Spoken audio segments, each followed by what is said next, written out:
Chapter 18. In Sullen's camp, there were only 35 barbarians and 40 mercenaries who could fight. As for the slave craftsmen, their fighting power was negligible. Besides, Sulen was reluctant to let them fight on the battlefield. The cost of these slave craftsmen was much higher than the barbarians. Just these 45 slaves cost more than 1,000 kinnar. If these slave craftsmen died on the battlefield, he would have no money to buy more. After a sumptuous lunch, Sulen asked the mercenaries to start organizing their equipment. Then he led the mercenaries to the wall in the northeast. Because of the lack of time, most of the wall in the camp had not been turned into stone. Part of it was on the east side. There were only 2 gates in Sullen's territory. One was on the east side, and the other was on the west side. This time, the enemy was coming from the northeast. There was a high chance that they would attack the east gate. Sulen was going to set up some traps here. The barbarians were experts in setting traps.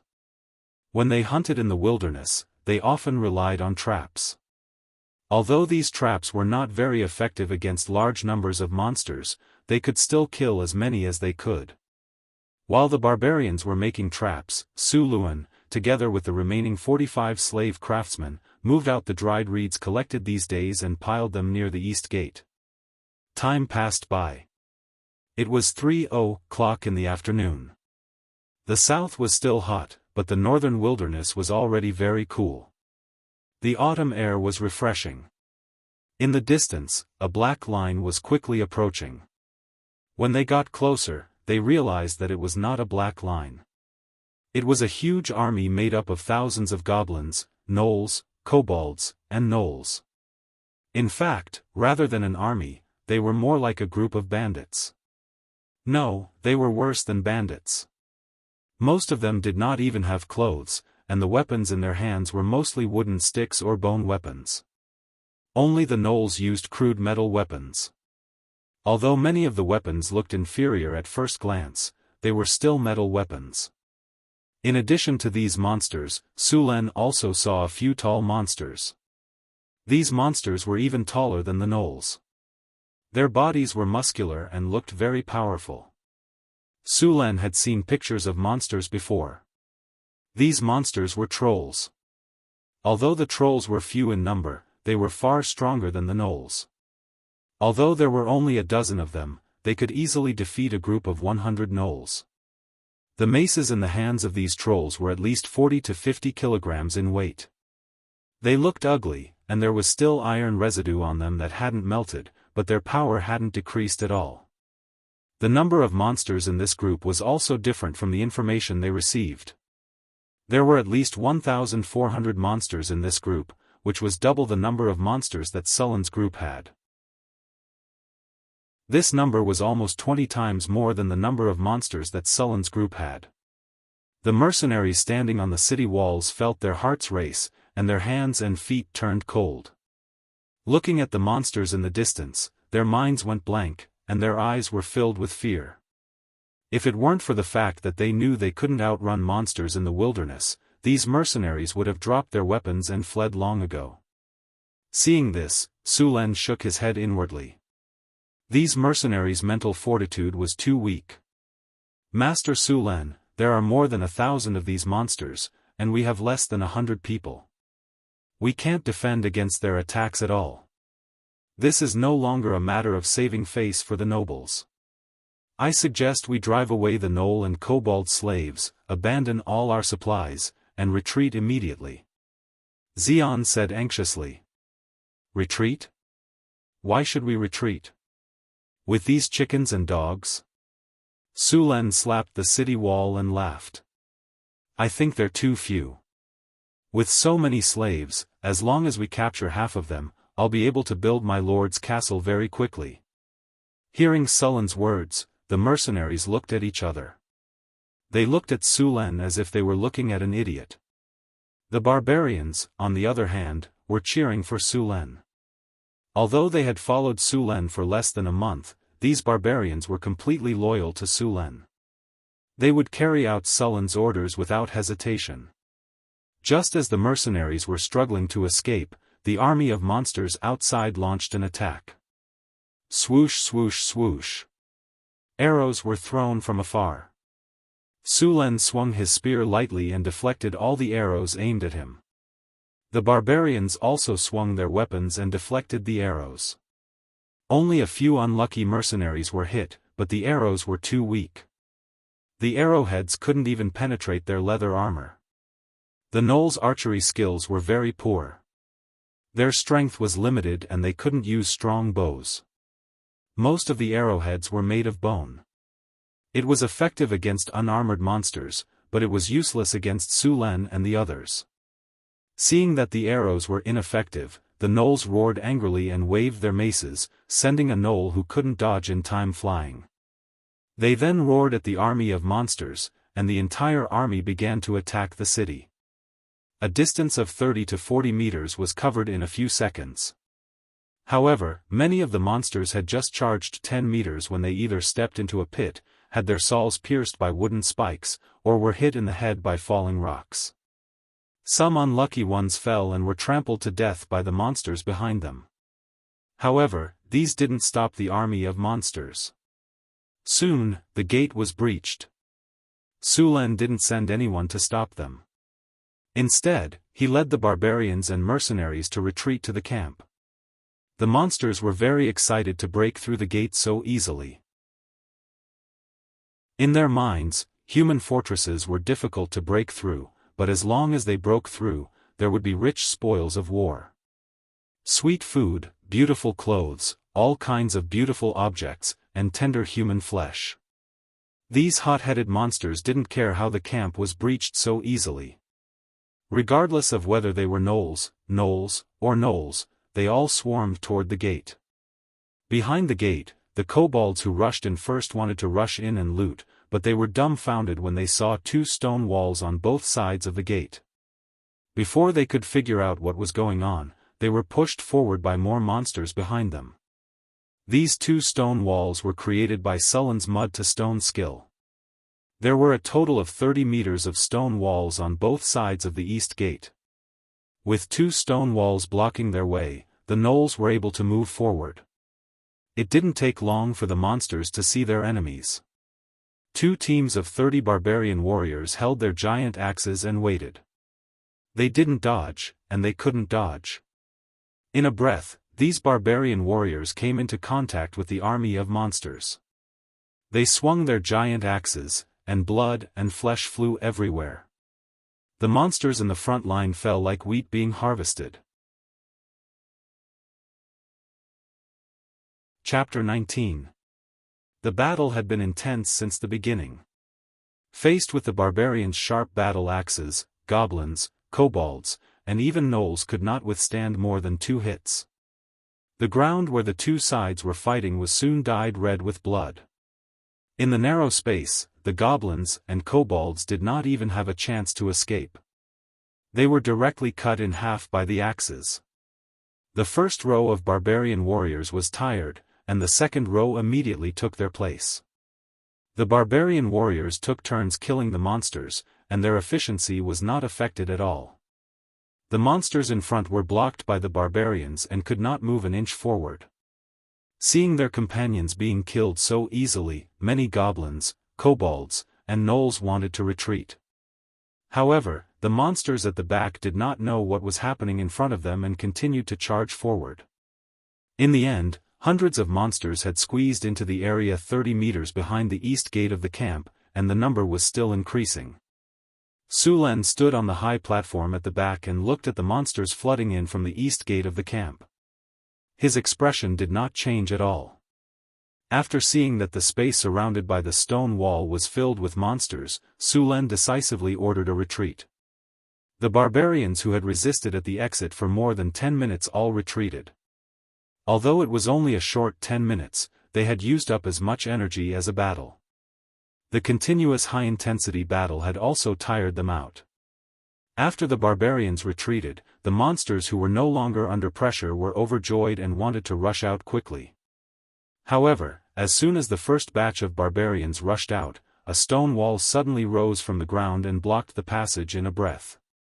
The gnolls and goblins who could not stop in time slammed into the stone wall. For a moment, dust flew everywhere.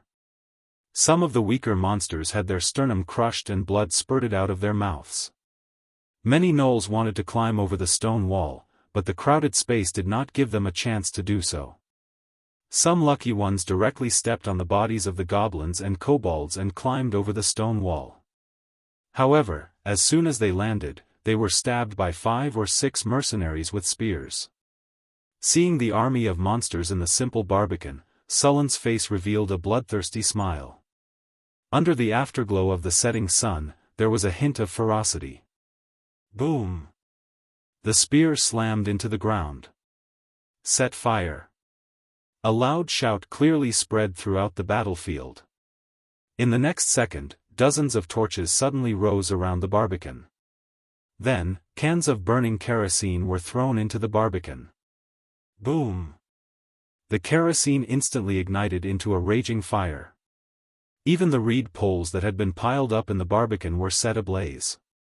The monsters that had been tainted by the oil slapped their hands frantically, trying to put out the fire.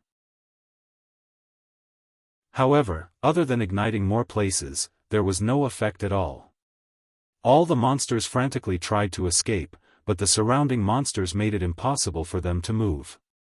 Even the previous city gate suddenly dropped a 1,000-pound gate. The entire barbican was completely sealed off in an instant. The flames in the barbican grew bigger and bigger. Many gnolls' fur was instantly ignited. The flames burned wantonly in this space, and the screams of the monsters could be heard everywhere. The monsters that were trapped in a desperate situation became even crazier. In order to survive, they began to attack the other monsters around them, trying to clear enough space so that they could step on the corpses of their companions to escape the barbican. However, the moment these monsters landed on the ground, they were killed by the barbarian warriors or mercenaries guarding the perimeter before they could even celebrate. The fire dyed the sky red, and the temperature of the entire camp rose by several degrees. The monsters in the barbican were even more uncomfortable. There was a burning smell in the air, mixed with the fragrance of meat. The stone walls were slightly red from the heat, and the flames showed no signs of weakening. Although the reeds and kerosene had been burned out, the oil from the animals became the new fuel. Countless gnolls and kobolds that were still alive kept wailing. These sounds were getting weaker and weaker. The flames had used up all the oxygen in the area. Many monsters that were not burned to death by the flames died of suffocation. The entire barbican had become a fiery hell. Monsters were burned to ashes in the flames. The scorching heat waves rolled.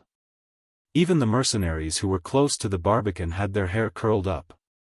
The scorching flames had burned their skin red. These mercenaries, who had been thinking of escaping before, were now all excited. They held their weapons and killed the monsters that escaped from the sea of fire. After Sulen started the fire, he no longer paid attention to the turtles in the barbican.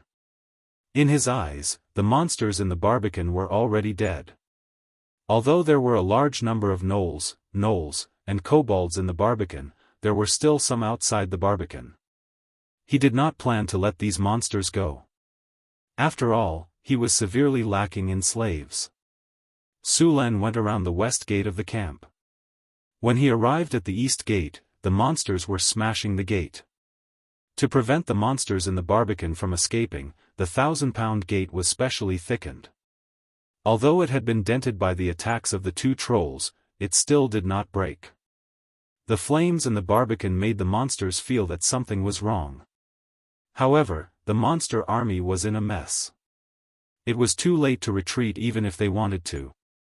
After seeing Sulen and 30 barbarian warriors rushing over, a tall and strong gnoll wearing rough iron armor, who looked like the leader, howled. Then, the chaotic monster army began to gather. Even the trolls that were attacking the gate turned around and rushed over. Looking at the regrouped monster army, Suluan narrowed his eyes. To be honest, he was a little surprised by this monster army. This group of monsters didn't rush up like a swarm of bees like the ones he had encountered before. They were actually disciplined. Although this monster army's discipline was very poor, this was already a big improvement. At the front were the cannon fodder gnolls and gnolls, followed by a few trolls. There were also gnolls on the left and right. Although the formation was messy, it did not mean that it was ineffective. The gnolls in the front row formed a long spear formation. Although their weapons were sharpened bones and sharp stones, they were still lethal. Sulen buttoned up his beast-faced iron armor, then picked up a 3-meter-long spear and stretched his body. The barbarian warriors were on both sides of him. These barbarian warriors formed a conical formation, and Sulen was the arrowhead at the front. Charge! When the distance between the two sides was less than 100 meters, Sulen roared and rushed forward. The barbarians followed closely behind him. 100 meters was a distance that could be crossed in less than 10 seconds. Although Sulen and the others only had 30 or so people, when they charged, they had an unstoppable momentum. An invisible pressure enveloped the entire battlefield. Chapter 20. More than 30 barbarian warriors ran like lightning, the sharp axes in their hands shining with a cold light. If they were facing the elite soldiers of the Kingdom of Florence's Giant Bear Legion, these barbarians would have suffered heavy casualties even if they charged. However, they were facing these unarmored barbarians. How could mere flesh and blood stop them? 50 meters. Seeing Sulen and the barbarians getting closer, the kobold archers behind the phalanx shot their arrows. The arrows fell from the sky like raindrops. Sulen waved his spear and deflected the arrows.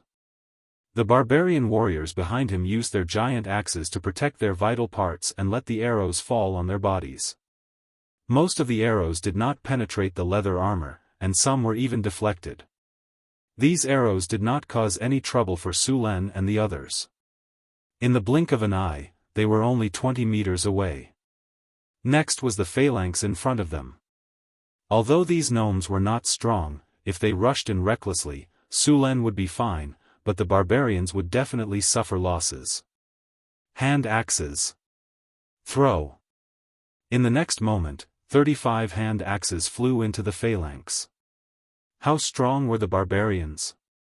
The hand axes that were thrown out instantly broke the phalanx of the gnomes into pieces. Many gnomes were directly beheaded by the hand axes. The phalanx of the phalanx lost its formation and could not withstand a single blow. Sulen led the barbarians behind him and rushed into the phalanx of the gnomes. Like a gust of wind sweeping away fallen leaves, they swept the phalanx of the gnomes into a pile of trash. The kobolds behind the phalanx of the phalanx of the phalanx of the phalanx of the gnomes collapsed. A huge gap appeared in the formation of the monster army. Sulen and the barbarians were like a shining steel knife that stabbed directly into the enemy's chest. The phalanx of the phalanx continued to advance without stopping. All the monsters in front of Sulen were completely crushed. After continuously penetrating the phalanx of the gnomes and the kobolds, they crashed into the gnolls.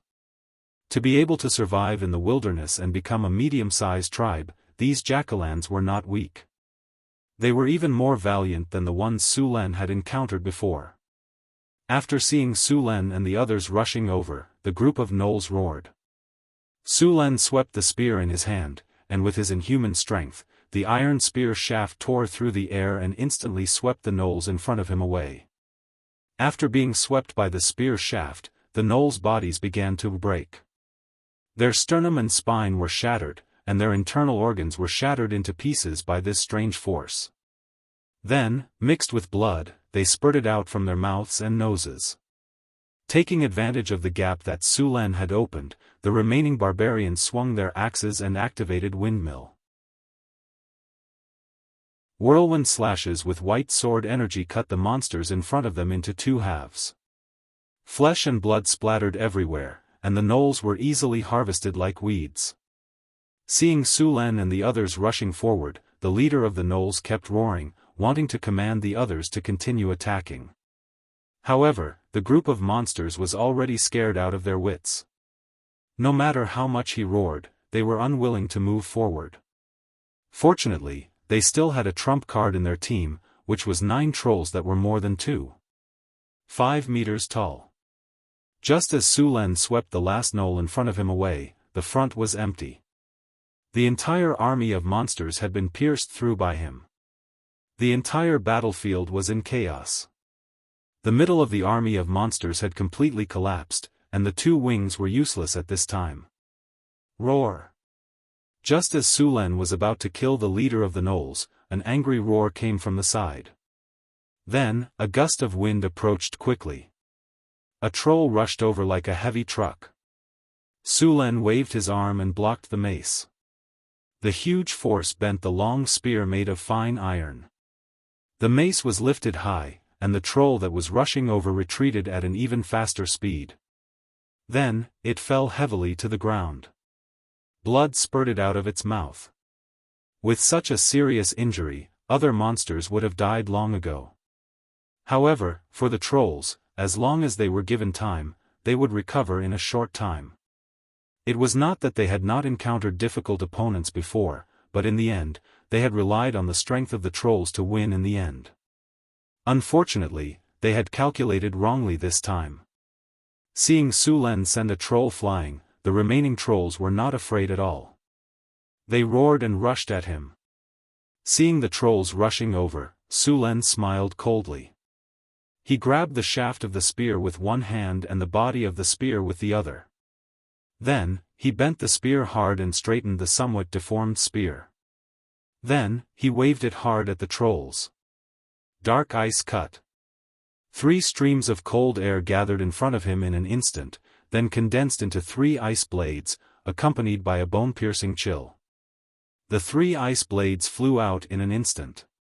The surrounding gnolls only felt their bodies become stiff.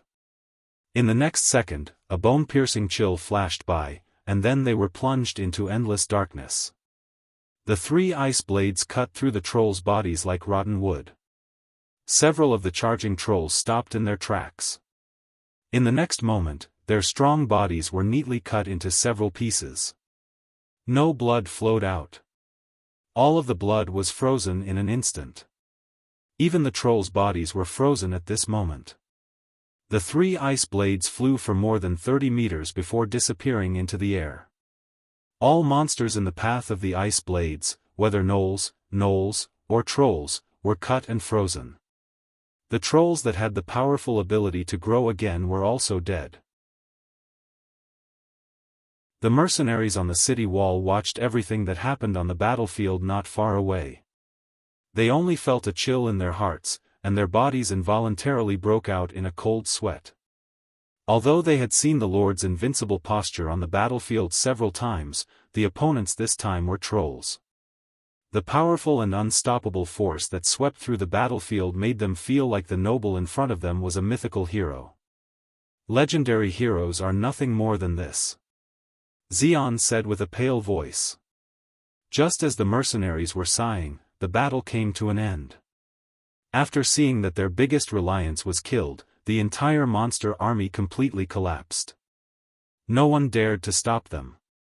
After seeing this situation, the gnoll leader turned around and ran without saying a word, but it was already too late.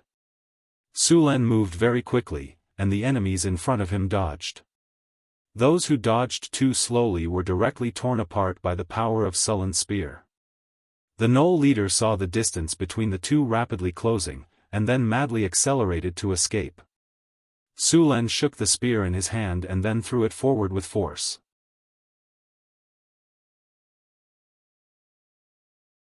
Chapter 21. The spear pierced through the air and pierced through the gnoll leader with a sharp whistling sound before nailing it to the ground. The gnoll leader's body twitched a few times before it slowly lowered its head. Dark red blood flowed down the spear to the ground. Seeing the gnoll leader nailed to death by the spear, the natives felt a chill run through their bodies, causing them to tremble uncontrollably. As the murderous god's eyes swept over them, they all lowered their heads. No one dared to look directly at him. That gaze gave them the feeling that it was several times colder than the cold wind of the northern ice plains. After the battle concluded, Su Luen did not have time to rest and led the barbarians to capture slaves. Because the monster army had come from afar, adding on the intense battle, the barbarians had used up all of their strength. Even if they wanted to run, they did not have the strength to do so. Soon, they had captured a large number of slaves. An epic victory. Under your command, you and your army won an epic victory. As the war ended, the monsters that were lucky enough to escape spread your deeds far and wide. Your name began to spread across the wastelands. Your prestige +1. The battle is over. You have received 15,432 experience points. Your level has increased. You have received 2 free attribute points and 2 skill points. You have received 2 silver treasure chests. In this battle, you have received Gem X5. Name, Sullen Race, Human Level, 14, 2358140000, Strength, 26 Agility, 28 Spirit, 23 Constitution, 25 Charm, 18. The other attributes did not change, but this time, there was an additional prestige. 1. The description was very simple. Your name has spread in a small area in the wilderness. In this battle, other than Sulen who leveled up, the other barbarians also leveled up. This time, none of the barbarians died. Only 3 of them were seriously injured. As for the light injuries, they were all slightly injured. This low casualty rate was because Sulen took the brunt of the danger. If it was not for Sulen's powerful strength, the barbarians would have suffered more casualties. Boss, a few of our brothers are seriously injured. I'm afraid they won't make it. Johnson came to Sulen's side and said sadly. The development of medicine in this world was very slow. Most of the time, they had to rely on the divine arts of the temple priests for treatment.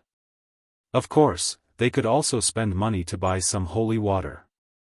There were no doctors in Sulen's territory, and no priests would follow the nobles to expand the territory. As for holy water, the cheapest holy water cost 10 kinnar. With Sulen's stinginess, how could he buy it? However, although there was no sacrifice or holy water, Su Luan had the life-healing technique. Take me there, Sulen said directly. Soon, Sulen saw the 3 heavily injured barbarians. The wounds on their bodies were lacerations, which should have been caused by the Knoll warriors. These monsters were over 2 meters tall and were stronger than the Knoll barbarian soldiers.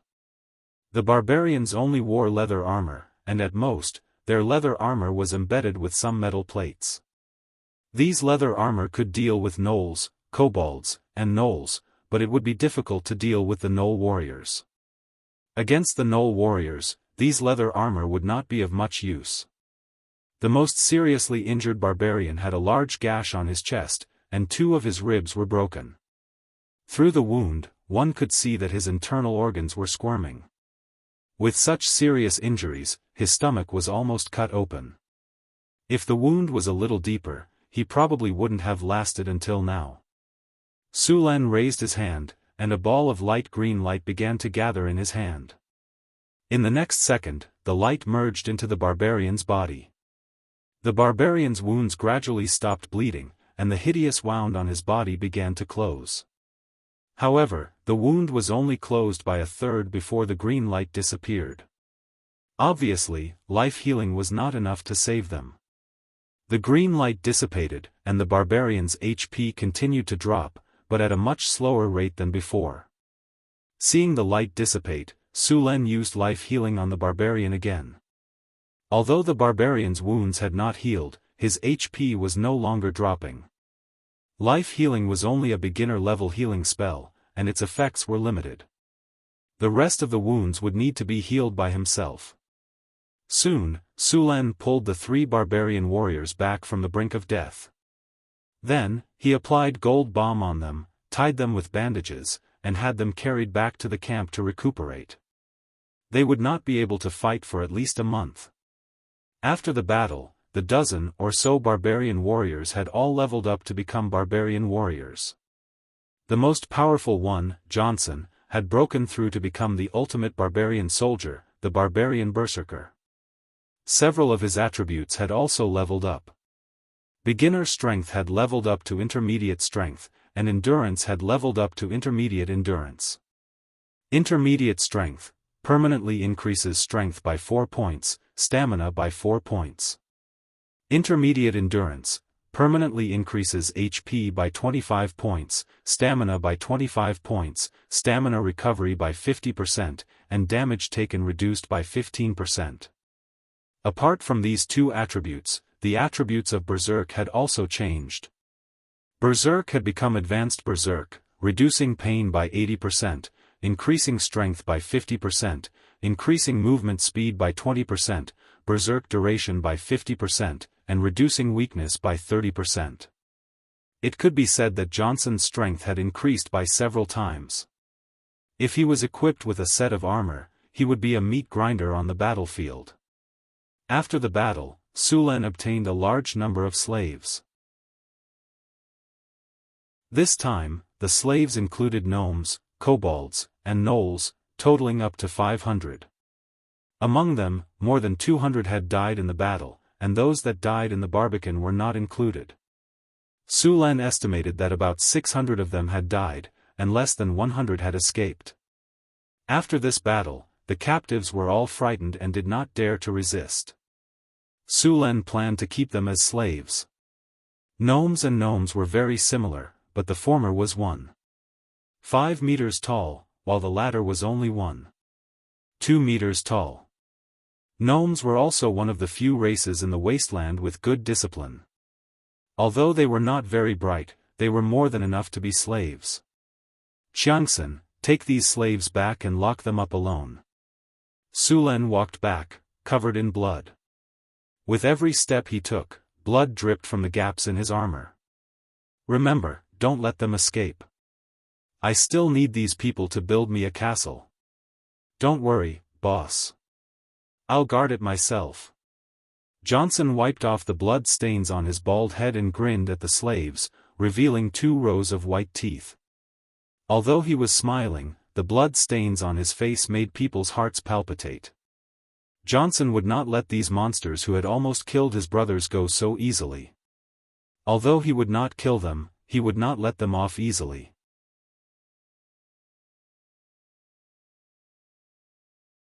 Chapter 22.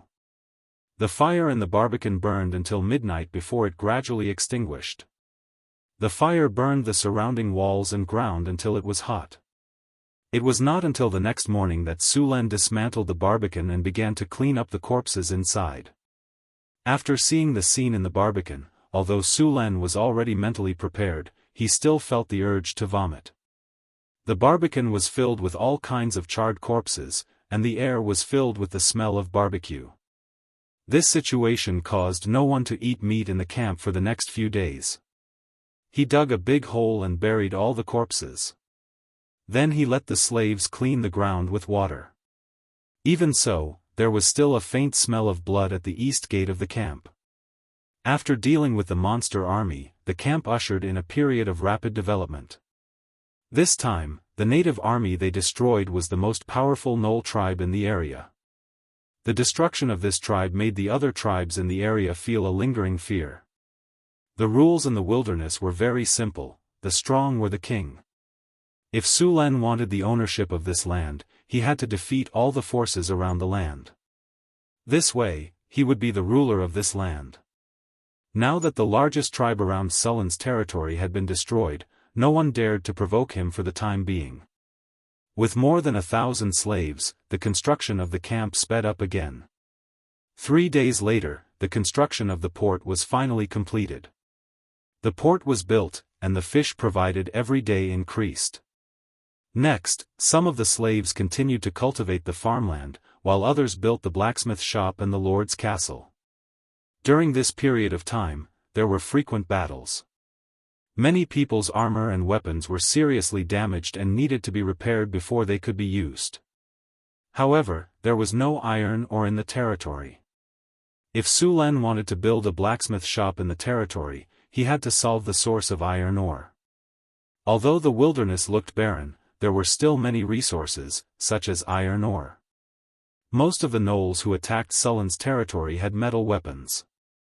These metal weapons looked rough, and many of them even had a lot of slag left, but they were still metal weapons. These crude weapons were better made by human blacksmith apprentices. In fact, these weapons were all produced by the Jackalan tribe. The Jackalans were also intelligent beings with high intelligence. They also knew how to smelt steel, but their level was too low. If they could make metal weapons, then where did the raw materials come from? Humans had long since sealed off the wastelands, and iron or weapons were not allowed to be sold to these monsters. Therefore, the most reasonable explanation was that the Jackalans in this camp had discovered an iron mine. It just so happened that they knew some smelting techniques, but they themselves were half-baked. The weapons they made were naturally very crude. Because of the iron ore discovered by the Jackalans, Su Luan was not worried that there would be no raw materials after the blacksmith shop was built. As for occupying the iron mine now, he also wanted to occupy it, but he only had a little more than 100 people now. He was simply powerless to do so. Only when his camp had more people would he go and take the iron mine. In addition to iron ore, Su Luan also needed to find a coal mine, which was the fuel for making iron. Temporary Lord's residence. How many supplies do we have now? Su Luan sat on a recliner, squinting slightly as he asked his clerk. This clerk was chosen from the slaves. He could read and count. Although his standard was average, he had to make do until there was no better one. Monsignor, we've used up a lot of supplies. You've also captured a lot of slaves recently. Our food consumption has doubled. We don't have much money left. We only have 300 kinar left. We've already paid the mercenaries their commission. We don't even have enough money left to buy supplies in Cult, the clerk said with a book in his hand. We need to build our territory and buy slaves to increase the population. 300 kinar is just a drop in the bucket, Su Luan said as he rubbed his chin. The territory's development had reached a bottleneck. The reason was the population problem. Although there were thousands of slaves, if there was no one watching over them, they wouldn't work obediently. Once Sullen's manpower was spread out, he would be faced with the problem of not having enough manpower. Johnson, Johnson! Su Luan shouted. I'm here, boss. Johnson walked in from outside the door. Go back with some men and bring your wives and children here. It's safe here now, Su Luan said with a smile. Really? I'll go arrange it right away. Johnson was indescribably excited when he heard that he could bring his wife and children back. Go and come back quickly. Su Luan waved his hand impatiently. The barbarian's wife and children should be doing well. Although they were old and weak, the fighting strength of these women should not be underestimated. By the way, when you go back, spread the news that Sir Su Luan has successfully built his territory in the wilderness. He needs all kinds of resources now, Su Luan said after thinking for a while. He planned to lure the merchants to trade with him. As for the trade, he hadn't thought about it yet. Johnson left the camp with 2 giant axe warriors. Su Luan didn't go out to capture any more slaves. In fact, the monster tribes around his territory had already noticed, and many of them had already left the area. After a few days of construction, the blacksmith shop was finally completed. The blacksmith shop is completed. Importing equipment data. Importing metal smelting technology, metal casting technology. Import completion 10%, 20%, 50%. Import complete. The weapon and equipment section of the system store has been opened. Just as the blacksmith shop was completed, the cold voice of the system rang in his ears. Su Luan was overjoyed. He quickly checked the rise of the Empire system in his mind. Blacksmith shop. The blacksmith shop can forge higher quality weapons for the warriors in the territory. The skills of the blacksmiths working in the blacksmith shop will be improved. The quality of the blacksmiths will also be improved. Blacksmith learning speed +2, production speed +1, quality of blacksmiths +1. In addition to the basic introduction, the gray shop button in the system interface lit up. When he opened the shop, a dazzling catalog of items appeared in front of him. There were bows, iron swords, spears, armors, and so on. Not only were there normal items, but there were also many high-quality weapons. Of course, there were no divine weapons like the Firmament Emperor's Sword, Snake Spear, or Sky Halberd.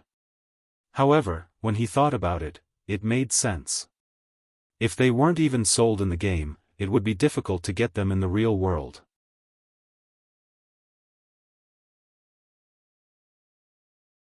Chapter 23. Other than weapons, the blacksmith shop also sold materials such as refined iron, steel, dark steel, and godly iron. However, the prices made Sullen's heart ache. The normal prices were reasonable, but for 100-year-old dark steel, the price soared to 100,000 kinnar. As for the more expensive materials such as Millennium Dark Steel, Ninth Heaven Dark Steel, and Perilous Tungsten Steel, they were not for sale.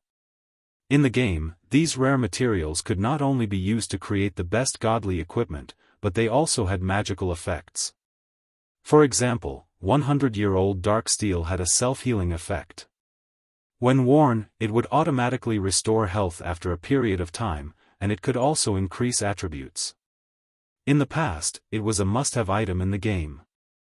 After checking the catalog in the blacksmith shop, Sulan also found some equipment crafting blueprints. After using them, one could learn how to craft equipment. There were also blacksmithing experiences that could be used to improve a blacksmith's forging skills. However, the price was expensive. One book cost 1,500 kinnar. After looking through the blacksmith shop, Sulan realized that he could not afford a single set of equipment. Of course, the blacksmith shop could not only buy weapons, but also let the blacksmith forge them. Although the blacksmith's skills were not perfect, the price was much better. For example, the two-handed axes that Sulan bought for the barbarians cost 30 kinnar. If he let the blacksmith forge one himself, it would cost 15 kinnar at most. If he had his own iron ore in the future, the price could be lowered further. In fact, although Sullen's barbarian army was strong, they were not at their best. For example, the barbarian warriors were equipped with two-handed axes, chainmail, hand axes, or javelins. When the barbarian warriors came, they were even equipped with iron armor. Only then could they unleash their full strength. Now, all the barbarians were equipped with two-handed axes, leather armor, and hand axes. They were the lowest equipment. However, now that the blacksmith shop was built, Sulan planned to slowly equip them with equipment. Sulan built the blacksmith shop by the river. He planned to install some hydraulic machines in the blacksmith shop when the technology was ready. For example, the hydraulic forging machine was not too difficult to install. It could only be used in places with abundant water. Back in Kalen City, his father's blacksmith shop had already used this kind of machine. Now, he planned to use this technology here. With the hydraulic forging machine, the cost of producing equipment could be further reduced. After this period of fighting, Sulan and the others had seized thousands of metal weapons and armors. These weapons were generally of low quality, but they were still qualified as raw materials. Bruce was a blacksmith slave that he had bought, and blacksmiths were gunners here. One had to know that blacksmiths belonged to the middle-income class in the town. This guy had owed a lot of gambling debts. Not only did he lose his blacksmith shop, but he was also sold as a slave. Monsignor, this blacksmith shop is not a problem at all. As long as I have the materials, I can make farming tools and equipment. Bruce rubbed his hands and said with a flattering smile. After being a slave for a period of time, he had enough. Sulan nodded and said, "That's good. Repair the soldiers' equipment and make farming tools and other tools. In the future, your supplies will be upgraded to a higher level." "Thank you, Monsignor, I will work hard." After hearing Sullen's words, Bruce said happily. If his supplies were upgraded, he would be able to eat fish. In the future, he would not have to squeeze in a room with others and endure the stench of other people's feet and the sound of teeth grinding. Sullen's management of slaves was considered very benevolent in this era. He had set a set of standards for rewards and punishments and corresponding treatment for the slaves. He used these standards to give the slaves hope, or rather, to increase the slaves' enthusiasm for work. If the slaves were just muddling along, their work would be passable. If they did well, there would be no rewards, and if they did poorly, there would be punishments. In the end, these slaves' work efficiency would definitely not be high. However, Sulen gave out rewards and set a label for the rewards. This was like hanging a carrot in front of a donkey. If the donkey wanted to eat the carrot, it would naturally run forward. The lowest level of slaves was the coolie, and their treatment was also the standard of not starving to death. Corresponding to that were the kobolds and goblins. These coolies were the most common. As for the skilled slaves, they would be given better food and work goals. They would only be given food after they completed their work. If they did well, they would be given additional rewards. If they went further, their treatment would be upgraded again, such as meat and other food. If the slave made a meritorious service or made other contributions, it could be upgraded again. It could have better food and could have a separate residence. At the end of the rewards, Sulen also promised that if the slave reached the required contribution, he would give the slave the status of a free person and let him become a free person in the territory. Of course, this did not mean that Sulen would lose out. In fact, Sulen's contribution standard was 10 times the price of the slaves. In other words, if a slave wanted to get rid of his status as a slave, he would have to provide at least 10 times the value of the slave. Also, do you think it's over after you get rid of your status as a slave? After becoming a free person, he would still have to pay taxes, work for him, and develop his territory. No matter how you looked at it, he would not lose out. After Sulen announced this reward and punishment system, the efficiency of the slaves in the territory doubled on the same day. After the blacksmith shop was built, Sulen brought the spoils of war over. He was going to let the blacksmiths smelt these scrap metals into iron ingots. Then he would use these iron ingots to repair the weapons of the barbarian warriors and make farming equipment and armor. Although the monsters in the wilderness were poor, Sulen had killed so many of them during this period of time that they would more or less have some metal weapons. After many little drops made an ocean, it was still a considerable amount. The biggest part was actually the spoils of war this time. Many of the gnolls and trolls that came to attack the territory this time used maces. Although these maces were crudely made and the metal smelting was not complete, they were still heavy. A single mace weighed at least 100 pounds.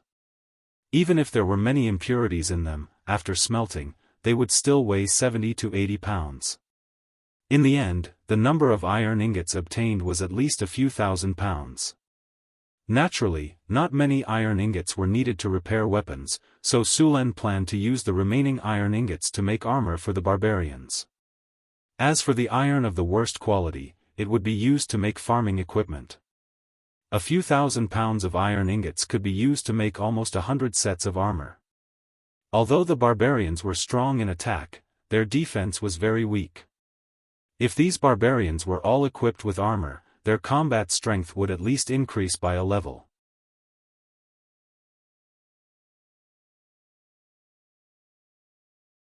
Chapter 24. Bruce brought a few blacksmith apprentices to work. The slaves pushed a material cart and sent hundreds of pounds of scrap iron into the blast furnace.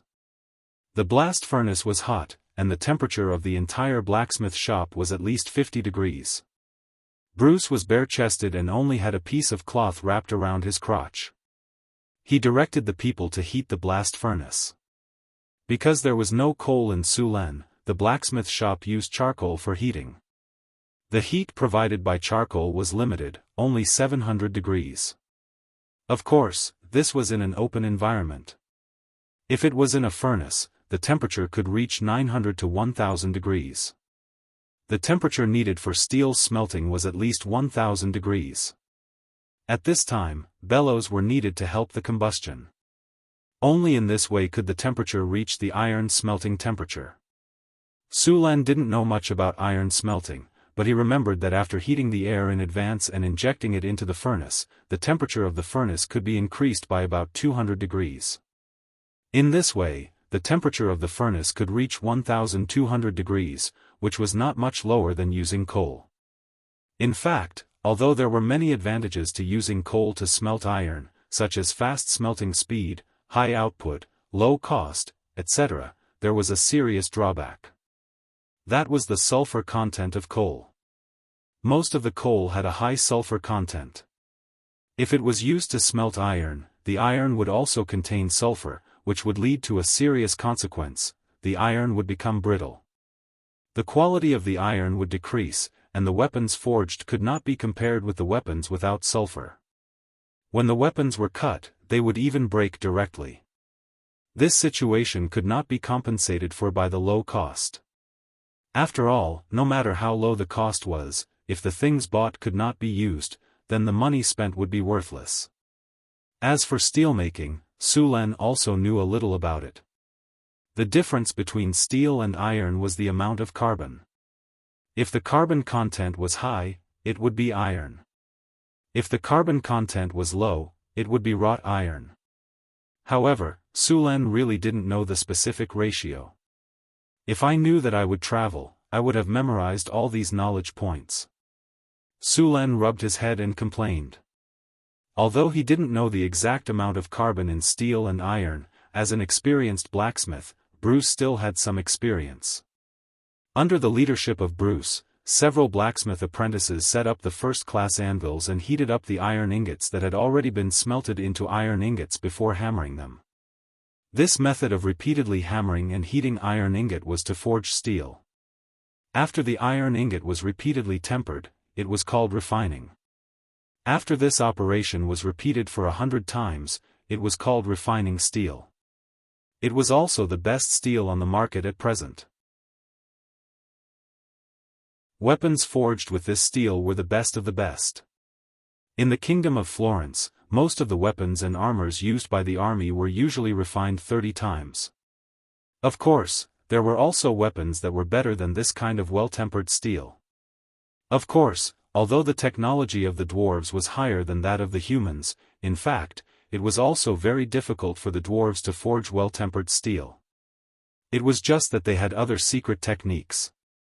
After seeing that the blacksmith shop was producing normally, Su Lan began to look for ways to make money.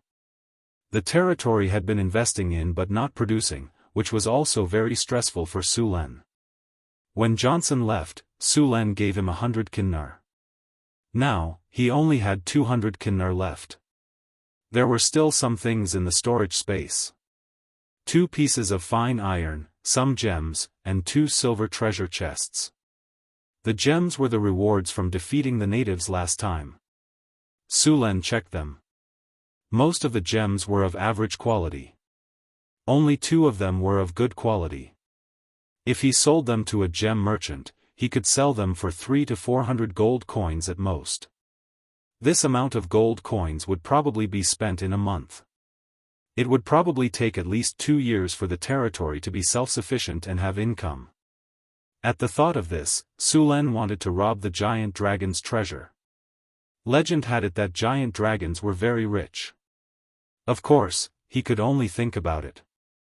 Not to mention that giant dragons were very rare now. Just the power of the giant dragon itself would require at least the legendary level to fight against it.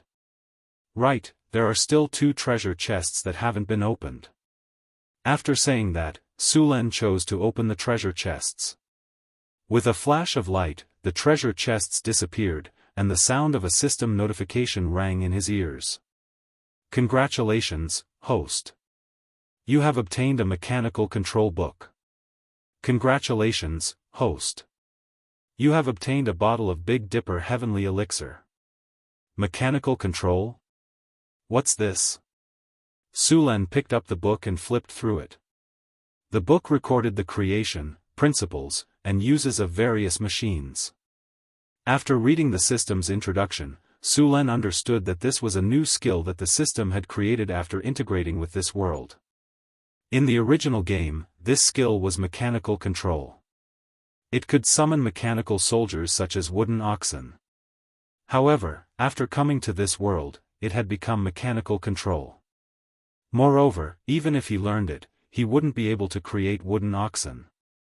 He still needed to improve it. This time, the system didn't cheat him too much. It gave him an upgrade route. First, he needed to upgrade mechanical control to advanced. Then, he needed to learn the mechanical control secret technique. After learning the mechanical control secret technique, he still needed to find an NPC. After the Peach Blossom Immortal passed the NPC's test, he would receive a reward. This reward was awesome. It was actually the creation of puppet magic statues. This system actually gave him the creation of magic statues. It directly turned some of the Iron Men in the game into steel magic statues. Su Len had never seen a steel magic statue before. However, he still knew of its reputation. A steel magic statue had no problem sweeping through a group of knights. Take note that it wasn't a group of knights, but a group of knights. Let's not talk about the puppet magic statues for now. Who knows where to find the Peach Blossom Immortal?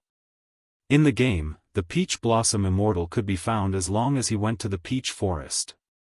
Where could he find him in real life? This broken system didn't even give him a hint. Although he couldn't create mechanical puppets, mechanical control was still useful. For example, he could create some simple mechanical tools to speed up the construction of his territory. He could also create a hydraulic forging machine and a hydraulic blower for the blacksmith shop. With the hydraulic forging machine, the speed of forging tempered steel would increase by at least 10 times. After all, how could a human hammer compare to a machine? Moreover, the machine hammered at a uniform speed and had sufficient strength. Originally, he wanted to find some blacksmiths to research it. Now that he had this mechanical control manual, he could definitely create one himself. After learning mechanical control, Su Len picked up a glass bottle beside him. The bottle was filled with a blue translucent liquid. As the bottle shook, the liquid inside flashed with specks of starlight. It looked very beautiful. This item was also very rare in the game. Its effect was very simple. It increased one's attributes. Big Dipper Heavenly Liquid, a mysterious liquid formed by the convergence of the power of the stars. After use, it can increase one's strength or vitality. After use, it can increase one's strength or vitality by 3.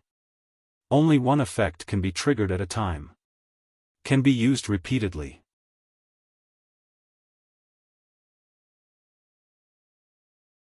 Chapter 25. Su Len would never complain about having too many items that could increase his attributes. It was best to have more of them. Su Len picked up the Big Dipper Heavenly Serum and drank it. A cool energy spread through his body and quickly merged with it. Congratulations, host. Your constitution has increased by 3 points. He opened the system to check. On his personal panel, his original 25 constitution had become 28. Su Len stretched his body and adapted to the sudden increase in his constitution. He then prepared to make the hydraulic forging machine. It was not difficult to make a hydraulic forging machine because there were 2 rivers here. Both rivers had plenty of water. It was not a problem to build a hydraulic forging machine. Su Len drew all the parts of the hydraulic forging machine and asked his craftsman to make them according to the drawings. To put it bluntly, the hydraulic forging machine was powered by the water flow. Then, a steering device was used to convert the power from the water flow into the hammering force of the forging hammer. The most important part was actually the conversion device. However, it was very simple. Install a concentric axle on the water flow. The short wooden bar on the axle would move the forging hammer, causing it to rise and fall. This was the simplest hydraulic forging hammer. Su Len made some improvements to it. He used gears to change the rotation speed of the hammer so that the hydraulic forging machine could adjust the rotation speed and hammering force. The craftsmen in Sullen's territory were not bad. Moreover, the hydraulic forging machine structure was not complicated. Therefore, with his guidance, a hydraulic forging machine was completed in 2 days. Let's begin. Sulen took a deep breath and looked nervously at the freshly made hydraulic forging hammer in front of him. "Open the gate," one of the craftsmen shouted. As his voice fell, the sluice gate opened, and the surging river water rushed in. The surging river water rushed into the channel that had been excavated, and quickly rushed to the water wheel. The heavy water wheel was driven by the current, and then slowly turned. As the water flow turned, the forging hammer connected to the water flow began to rise slowly. Soon, the heavy forging hammer was raised to a high enough position and then smashed down with a loud bang. Bang! The sound of metal was deafening and sparks flew everywhere. Then, the forging hammer was raised again and smashed down with a loud bang. Bang, bang, bang. The dull sounds of metal colliding rang out continuously, and soon became one. A piece of iron ingot was being hammered by the forging hammer in the water. The shape of the iron ingot could be seen with the naked eye becoming compact. It didn't take long for this iron ingot to be forged into a steel ingot. Sulen picked up the steel ingot sent by Bruce and weighed it with his hand. It was full of weight and toughness. Although it was not as good as the steel he got from the system, it was not much worse. Ding! The construction of the hydraulic forging machine was successful. The hydraulic forging machine will be integrated into the blacksmith shop. Hydraulic forging machine, this is a cleverly designed machine. The machine's structure isn't too complicated, and it successfully uses the power of water to forge weapons and equipment. Production efficiency +3, steel quality +1. Sulen was also very excited when he saw that the system had recognized the hydraulic forging machine. With this hydraulic forging machine, the blacksmith shop's production speed had increased by 3 times. Good job. We can use this steel ingot to produce 35 sets of two-handed axes and armors, Sulen said with satisfaction. How long will it take to complete the forging? Monseigneur, other than me, the blacksmiths are all apprentices. Their skills are still lacking, so the speed of forging armors. Bruce said hesitantly. I'll give you half a month. With the hydraulic forging hammer, the difficulty of forging weapons and equipment has been lowered. If you still can't do it, don't worry, Monseigneur, I promise to complete the task. Sullen's words made Bruce's heart skip a beat. He did not want to bargain anymore and immediately agreed. All right, I'll give you the blueprint later. Just forge the equipment according to the blueprint. Sulen waved his hand and gestured for Bruce to leave. He then opened the system interface and drew the equipment of the barbarian giant axe warriors. Now that he had the conditions, he was ready to equip the barbarians with the recommended equipment. After Sulen drew the blueprint, he asked someone to send it to Bruce. After the first hydraulic forging machine was built, the hydraulic blower was also put on the agenda. With the experience of the hydraulic forging machine, the speed of the blower was faster. It only took 1 day for the blower to be completed. Since it used hydraulic power, the blower was much bigger than the previous human-powered blower. It was 2 meters tall and 3 meters wide. This blower required at least 10 slaves to work together to operate. However, with the help of the water wheel, the blower was easily operated. Huff! Huff! Back and forth, a large amount of heated air was sent into the red-hot blast furnace. The temperature of the boiler, which was already very high, rose again. The heat waves were rolling. A few slaves who were close to the blast furnace were covered in red sweat. However, the sweat was quickly evaporated by the surrounding high temperature. A large amount of crude weapons and some scrap iron were sent into the blast furnace. They were quickly heated up, turned red, and finally became soft and liquefied. Hydraulic blower, a blower that uses hydraulic power to operate. Simple structure, ingenious design, can increase the temperature of the furnace. Work efficiency +2, flame temperature +2. With the hydraulic blower, the temperature in the blast furnace was increased again. The higher temperature accelerated the melting speed of pig iron and ore, and the speed of iron making increased instantly. With the addition of the hydraulic blower and the hydraulic forging machine, the output of Sullen's blacksmith shop continued to increase. Although there was only one blacksmith shop, it was more than enough to supply the territory. Forging, quenching, grinding. In the blacksmith's shop, Bruce and a few blacksmith apprentices were methodically forging weapons and armor.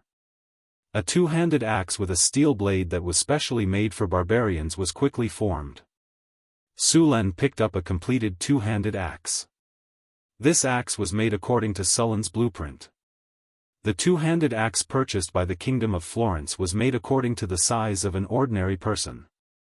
The two-handed axe had a short handle and was much lighter. Compared with the axe in Sullen's hand, it was a whole size smaller. In fact, the barbarians were not very comfortable using it, and the weight of the axe was a little light. The average height of these barbarians was 2.1 meters, which was at least 30 centimeters higher than the Florentines. The weapons made according to the size of the Florentines were not suitable for them. Now the two-handed axe was made according to the size of the barbarians. It was very suitable for them to use. These two-handed axes weighed up to 15 kilograms. Only the barbarians could use them freely.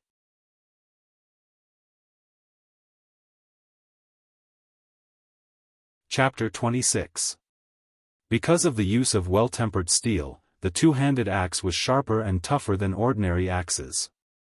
Sulen deliberately let a barbarian warrior experiment with the two-handed axe. As a result, the thick pine tree was easily cut in half by him. Even the wolf-tooth club used by the gnolls was cut in 2 or 3 times. The blade of the two-handed axe was only slightly curved. It only needed to be polished again. Hanses, who had obtained a new weapon, excitedly waved the long-handled battle axe. The heavy battle axe in his hand was like a butterfly flying through flowers. The whistling sound of the battle axe breaking through the air could be heard all around. The two-handed battle axe of Florence that he had previously regarded as a treasure was directly thrown into the mud by him. "Boss, this axe is awesome." Hanses waved the axe excitedly and rushed in front of Sulen. The sharp blade of the axe swept past Sullen's side. In an instant, the wooden stick in his hand that was used to measure the depth of the water was cut in half.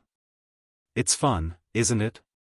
Looking at the excited Hanses, Sulen directly kicked him and made him roll on the ground. "Pick up the axe and chop down the trees for me. Today, everyone must chop down 30 trees. If you don't finish, there will be no food." A group of barbarians who were watching the fun picked up their axes and ran away. After driving the barbarians away, Sulen picked up another armor. This armor was not a full-body armor, but a half-body armor. The lower part was a leg guard. Although this armor did not have as good protection as a full-body armor, it was more flexible and half the cost of a full-body armor. Although the full-body armor had high defense, it was not flexible after wearing it. Turning around would be greatly limited. It was not very practical except for the heavy cavalry. After testing the strength of the half-body armor, Sulen was quite satisfied with this kind of armor.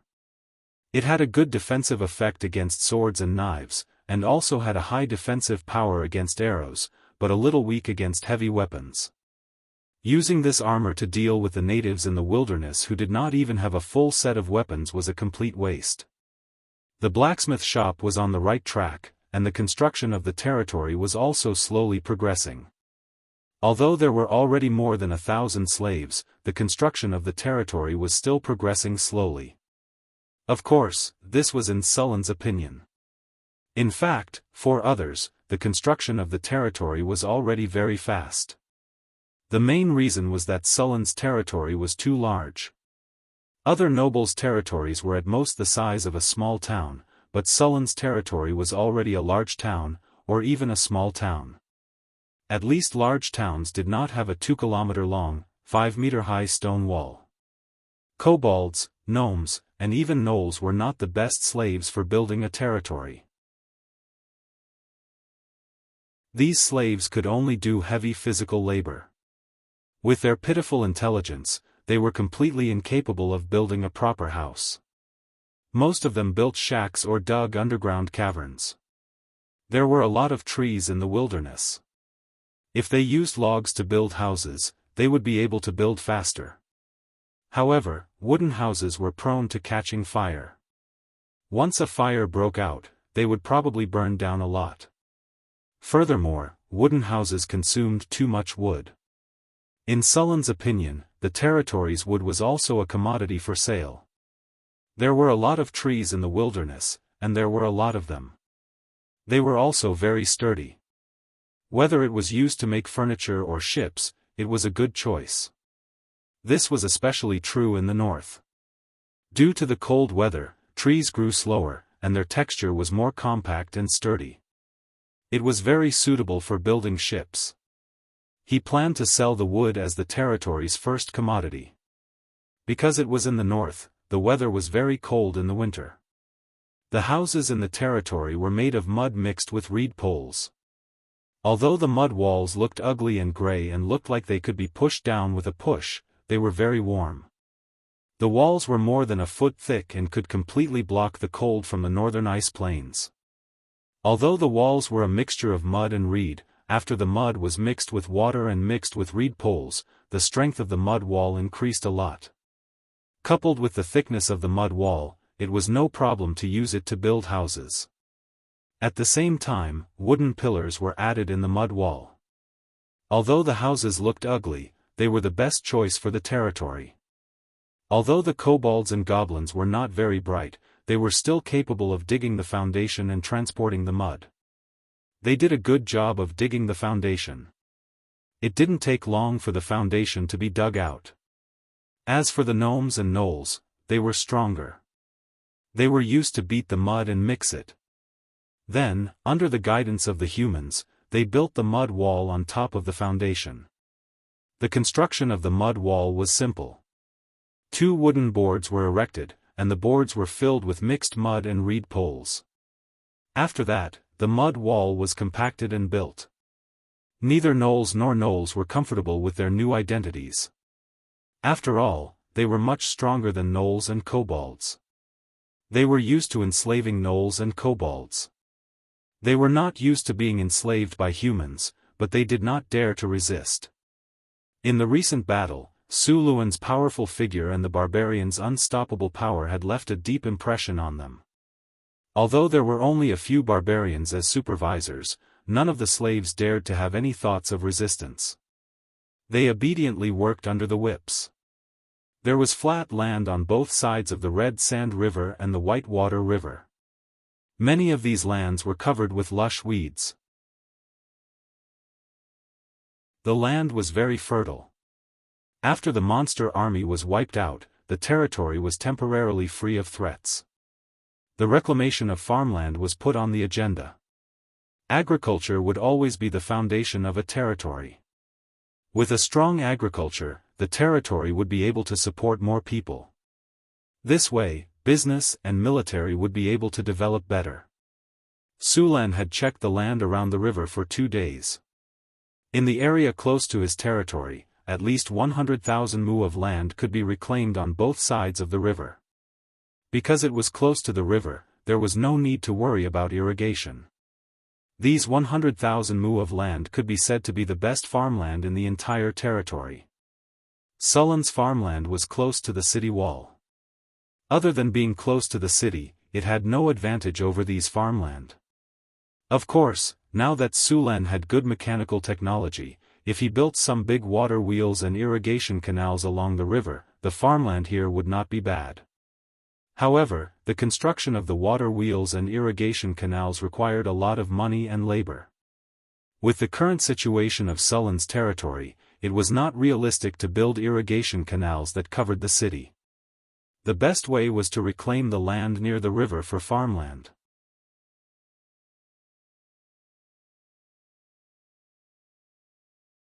Chapter 27.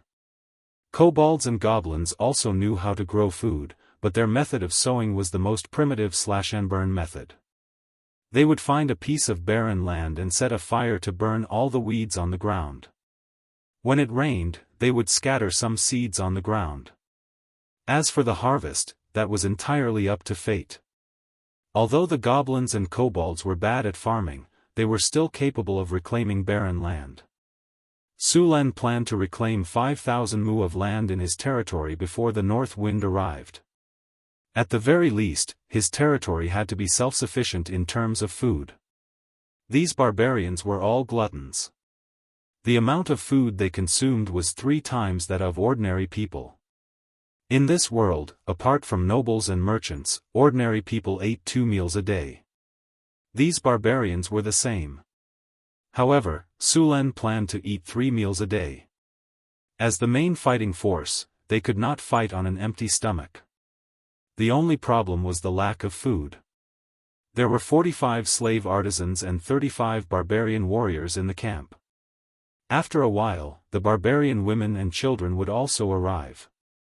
By then, there would be a total of 124 barbarians, 40 mercenaries, and more than 1,000 native slaves.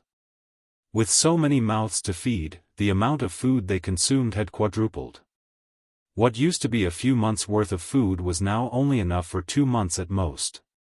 If he wanted to develop his territory, he needed enough manpower. Although there were more than 1,000 people in his territory, the goblins, gnolls, and kobolds were definitely not allowed to join his territory. Sulen understood this principle very well. That was why he did not have many people in his territory.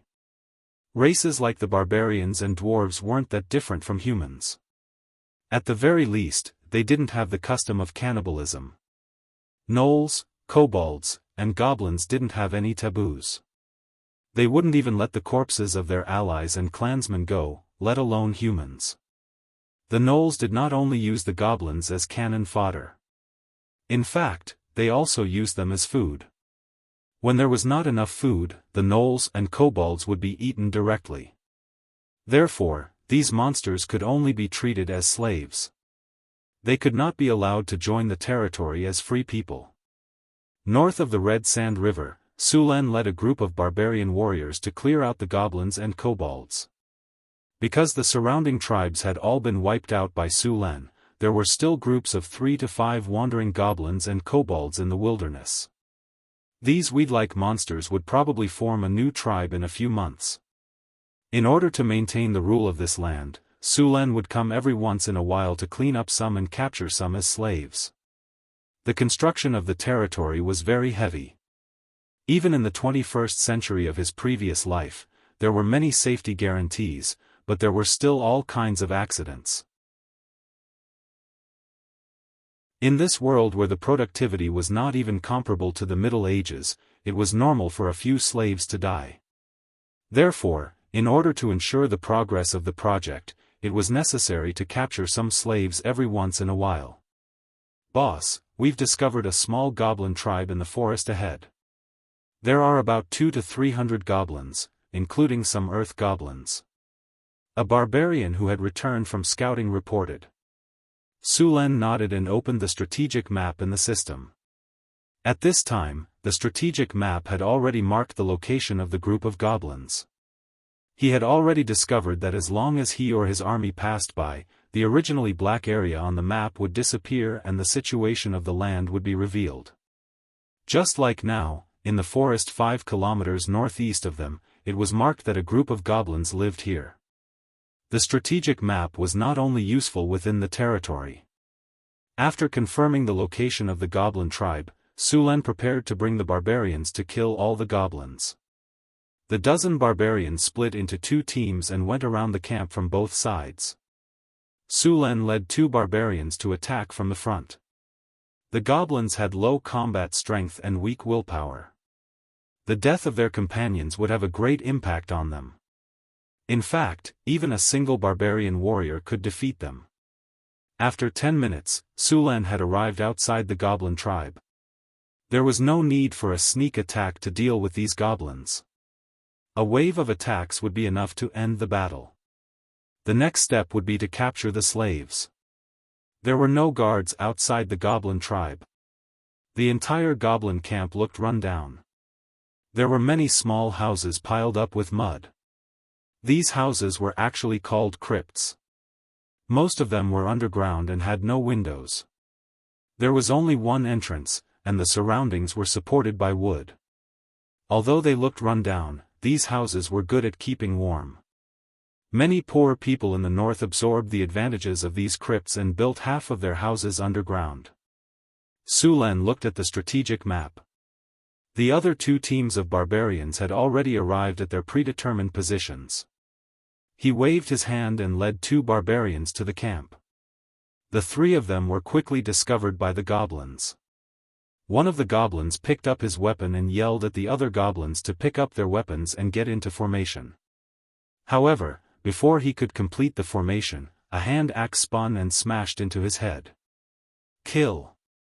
Su Luen brandished his steel spear and smashed the fence outside the camp to pieces with the force of 10,000 pounds.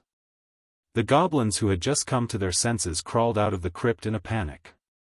When they saw the tall barbarian, they did not even have time to react before they were sliced in half by the axe. For a moment, the three of them were like three meat grinders, rampaging through the territory. The remaining goblins were scared out of their wits. Before the fight even started, they had already scattered and turned to flee. Only a few goblins picked up their broken weapons and formed a simple military formation to resist. Seeing this situation, Su Len adjusted his direction and charged forward. He swept his steel spear across and sent a few goblins flying like a sandstorm. Although there were no obvious wounds on the surface of these goblins, the leather armor on their backs had exploded. Broken organs mixed with blood spurted out of their mouths. They were dead before they hit the ground. With the death of a few goblins, no other goblins dared to resist. All the goblins scrambled to escape. However, they ran into the barbarian warriors who were waiting for them as soon as they ran out of the camp. Faced with an even greater number of barbarian warriors, these goblins who were already out of their wits only felt that the entire world was filled with malice towards them. The battle ended quickly. The three sides surrounded the goblins. Apart from a few dozen dead goblins and a few lucky ones who managed to escape, the rest of the goblins were all sprawled on the ground, their bodies trembling as they huddled together. Do it according to the old rules. Kill the old and weak. Tie up the rest and take them back as slaves.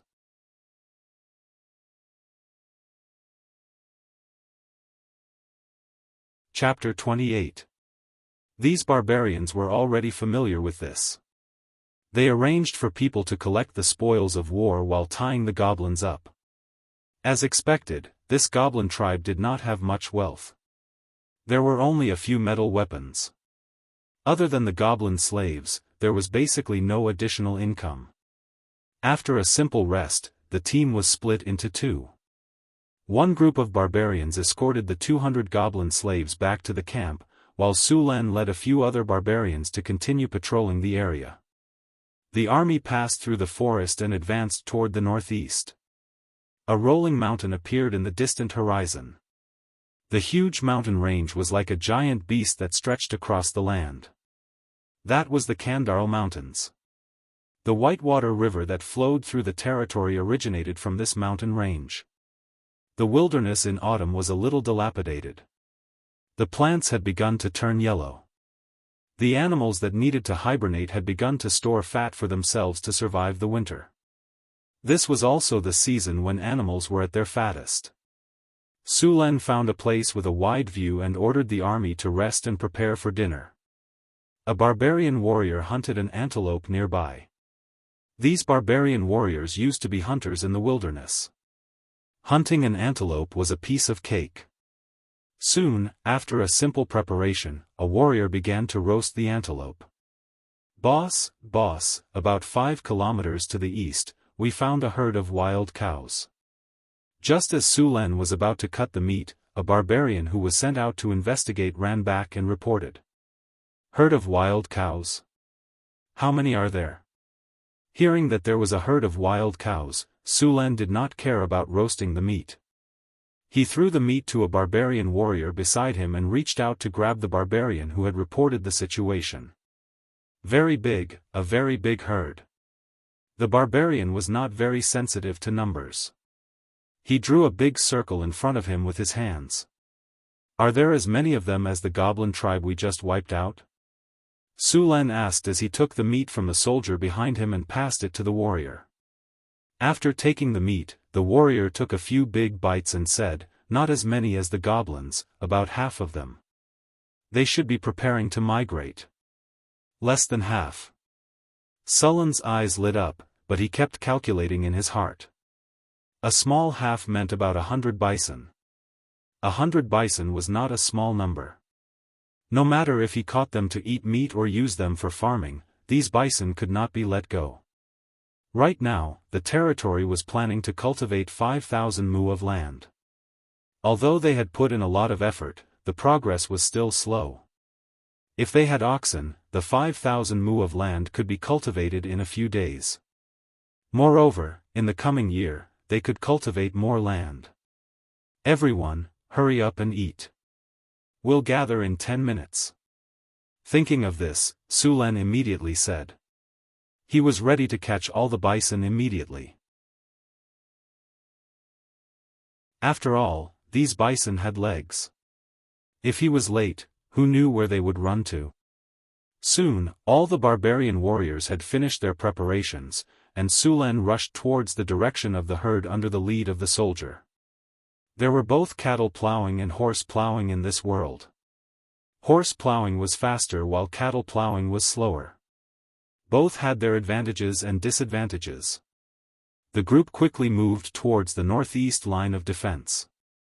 After about 15 minutes, Su Lan and his men arrived at the location that the scout had mentioned. It was a high slope with a wide field of vision. The surrounding environment was unobstructed. Below the slope was a plain, and the herd of bison was leisurely grazing on the plains. There were a lot of bison. Su Lan counted at least 130. Such a large herd of bison was rare in the wilderness. Although bison were ordinary beasts, they were more ferocious.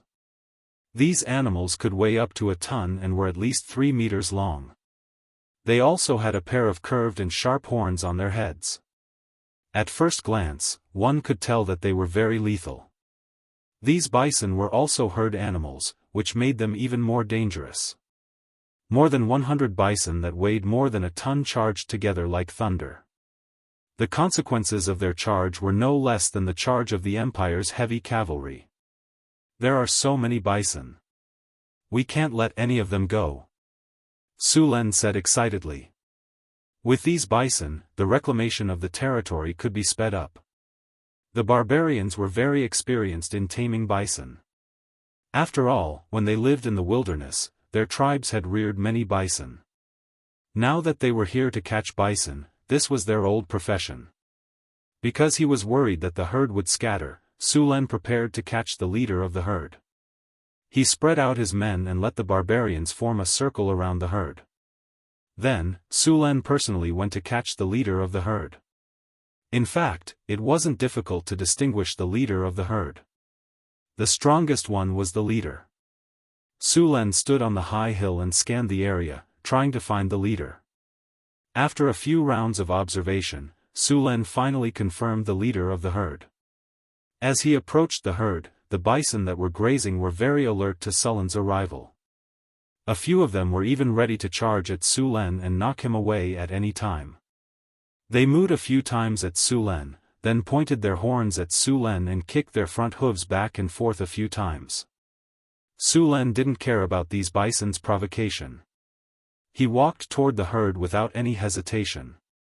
Seeing that Su Lan ignored their warning, a few of the bad-tempered male bison charged at Su Lan. In the end, Su Lan punched them in the head and knocked them out. Since he wanted to catch these bison for farming, he naturally couldn't use too much strength. What if he killed them? After knocking out these bison, Su Lan didn't stop at all. He quickly rushed toward the leader of the herd. The leader of the herd didn't show any signs of weakness. He also rushed toward Sulen. As the leader, this bison was even bigger. It was more than 3 meters long and had a lot of followers behind it. Unfortunately, it met Sulen. Before it could show its strength, it was knocked down by Sulen. Shaking its head, the leader stood up shakily. As soon as it stood up, Sulen jumped on its back. After realizing that there was someone on its back, the leader tried to throw Sulen off. However, no matter how hard it tried, Sulen sat firmly on its back. In the end, the leader of the herd was exhausted and couldn't throw Sulen off. It could only bow its head and admit defeat to Sulen. After successfully taming the leader of the herd, the remaining 100 or so bison were no longer a problem. The leader mooed a few times at the herd, and the originally restless herd calmed down. Then, Sulen rode the leader of the herd and led them toward the territory. The other barbarians followed on his left and right. The 100 or so bison running gave off an unstoppable momentum.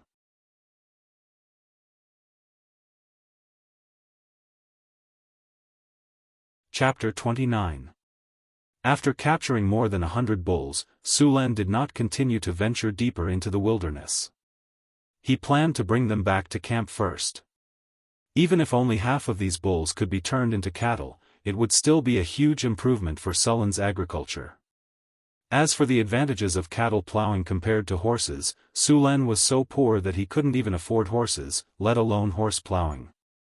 Moreover, horses were much harder to raise than cattle, even though they were fast and plowed a lot.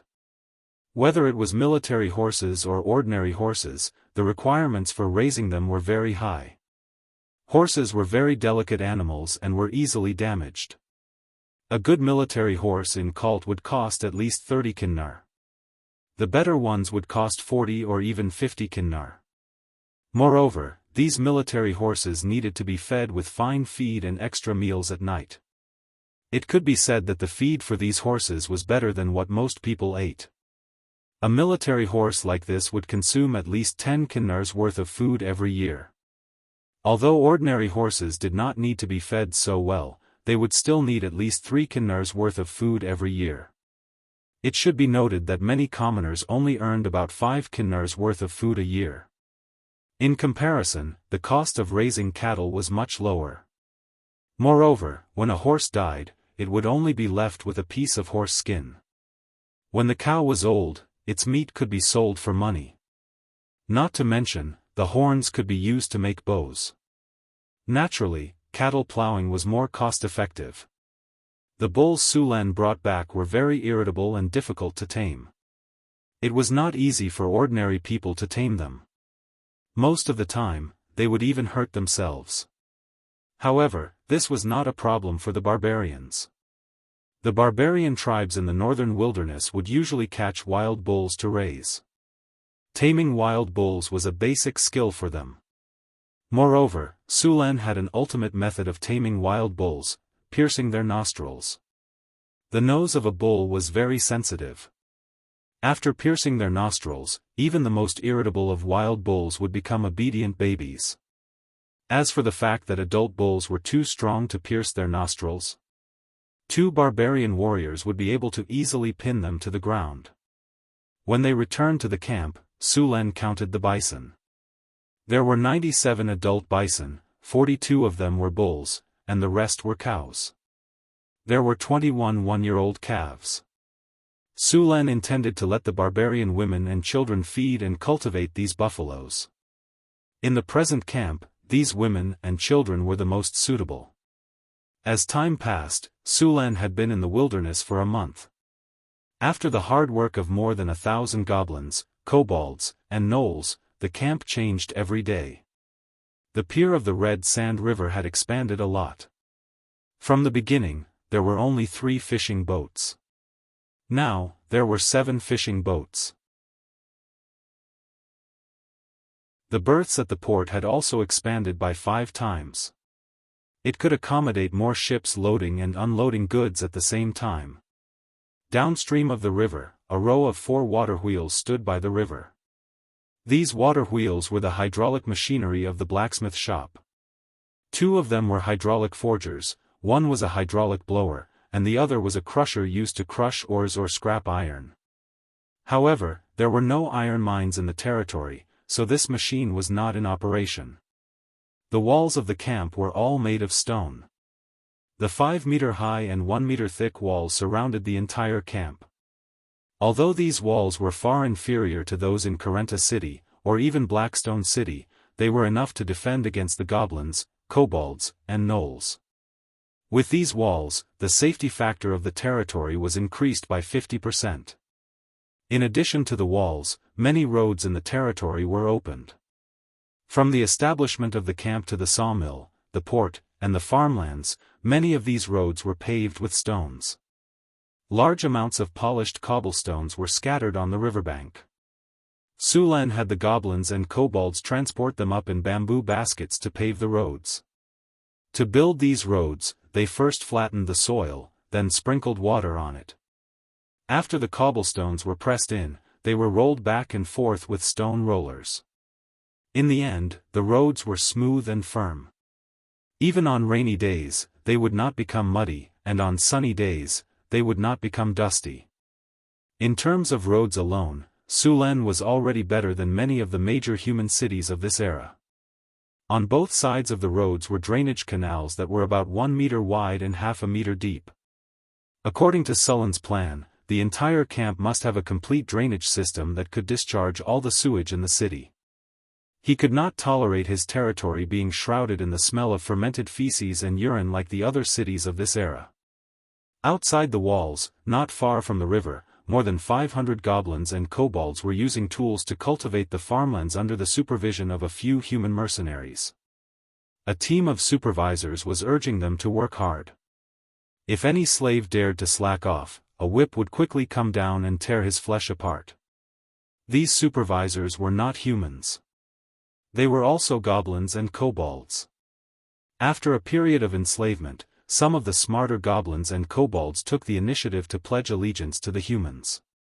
Sulan thought about it and agreed. After all, the territory was severely understaffed, and these goblin supervisors could make up for it. As for the goblin supervisors going easy on the workers, such a situation would never happen. With the selfish, arrogant, and cowardly personalities of the goblins, they bullied their own kind even more than the humans after becoming supervisors. If they did not do well, Sulan would not punish them. He would just throw them back, and the oppressed goblin slaves would treat them well. Sulan also discovered a problem. The slave supervisors were actually recognized by the system. Goblin supervisor, increase goblin work efficiency by 20%. Decrease slave safety by 10%. It was originally a goblin, but in order to eat better food every day, it decided to pledge allegiance to Sulan. It has a decent talent for languages and has learned a part of the human language. It can communicate with humans. At the same time, it is familiar with the goblins' habits and can better command the goblins. Apart from the goblins, there were also kobolds and even gnolls who were willing to pledge allegiance to him as supervisors. This greatly reduced the lack of manpower in the camp. Sulan was used to the clean and tidy layout of the cities in his previous life. He had the same requirements for his territory. In his city plan, the roads were neat and tidy, and there were drains on both sides of the roads. There were even flower beds on both sides of the roads. In the gaps between the roads were neatly divided plots of land. These plots of land were either houses or shops, giving off a clean and tidy feeling. On every street, there were public toilets set up at the same location. If the city was built according to Sulan's design, it would definitely be the cleanest city in the world.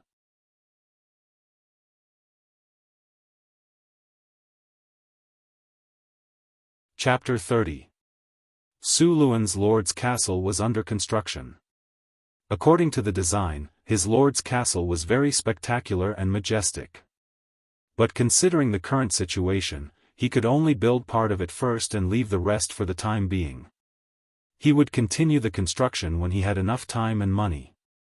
It wasn't that he didn't want to capture more slaves to work for him, but the main problem was food. Without enough food, it was impossible to feed more people. The first 500 mu of farmland had been planted with potatoes. These potatoes would mature before winter, and now Sulan was preparing to expand the planting of potatoes. The first batch of land was very fertile. Even without fertilizer, the yield would not be low. Apart from keeping some of these lands, Su Luan planned to distribute the rest through military rewards, sales, or distribution to slaves with meritorious service. As long as the land was planted with crops, the territory would receive agricultural taxes. The sale of the land would also receive a sum of money. This way, his territory would have a stable source of income. Of course, this was the best-case scenario. His territory was now in the middle of nowhere, and no free people were willing to come. Therefore, this method ended before it even started. If he wanted to increase the population of his territory by attracting free people, it would be better to buy slaves. Su Luan's territory was like an upside-down bowl. The camp was at the highest point of the bowl, surrounded by 2 rivers and surrounded by plains. Su Luan had also measured the land that could be reclaimed when he patrolled the territory during this period. After marking it on the strategic map, he calculated that the land that could be cultivated was more than 200 square kilometers. If all of this land was cultivated, at least 300,000 mu of farmland would be cultivated.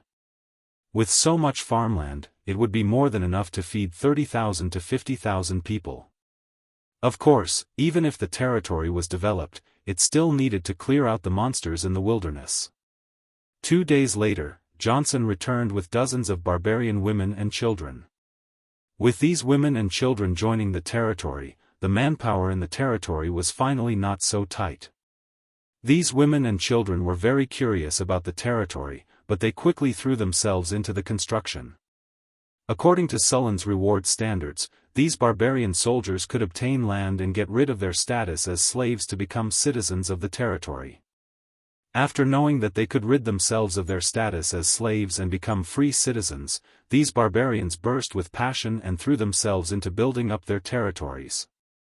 What surprised Sulan was that other than the barbarians, there was also a caravan that came back with Johnson. This caravan had 44 wheeled carriages and more than 150 people. Honorable Lord, I'm Owen, the manager of the Bauhinia Chamber of Commerce. I'm very pleased to meet you here. A slightly plump man with a shrewd look flashed through his eyes from time to time. My caravan will need to pass through your territory. We will pay the tax according to the normal standards. Owen, is your caravan going to the depths of the wilderness? Sulan was very interested in Owen. Any caravan that dared to venture into the wilderness was no weakling. With the danger level of the wilderness, caravans that were not strong enough had a high chance of dying. If this caravan dared to do business in the wilderness, they must be strong. At the same time, this also showed that they would definitely make a lot of money on this trip. If there were not enough profits, why would these caravans take such a huge risk to come here? Mr. Lu Sun said it well. If there was a 10% profit, the capital would be used everywhere. If there was a 20% profit, the capital would be active. If there was a 50% profit, the capital would take risks. If there was a 100% profit, the capital would dare to trample all the laws of the world. If there was a 300% profit or more, the capital would dare to commit any crime and even risk being beheaded. Sulan was about to go crazy from poverty. How could he let go of any opportunity to make a fortune? Owen was also very surprised. He was surprised that the noble in front of him had set up a settlement here. As a caravan that often traveled in the wilderness, they knew very well how difficult it was to set up a camp here. The Jackalan tribes in the wilderness were not easy to deal with. Thousands of Jackalans, goblins, houndhead men, and trolls. With such a lineup, even 1,000 well-trained elite human soldiers might not be able to win. Most of the time, both sides would suffer. Moreover, this territory had already built a 5-meter-tall wall. How much manpower and resources did it take to build such a wall? One had to know that this place was more than 200 kilometers away from the nearest city, Blackstone City. To maintain 1,000 human soldiers and build such a wall, the cost would make most nobles go bankrupt. This young human noble dared to build a city here. What was even more surprising was that he found a large number of goblins, hound-head men, and jackalan slaves in this territory.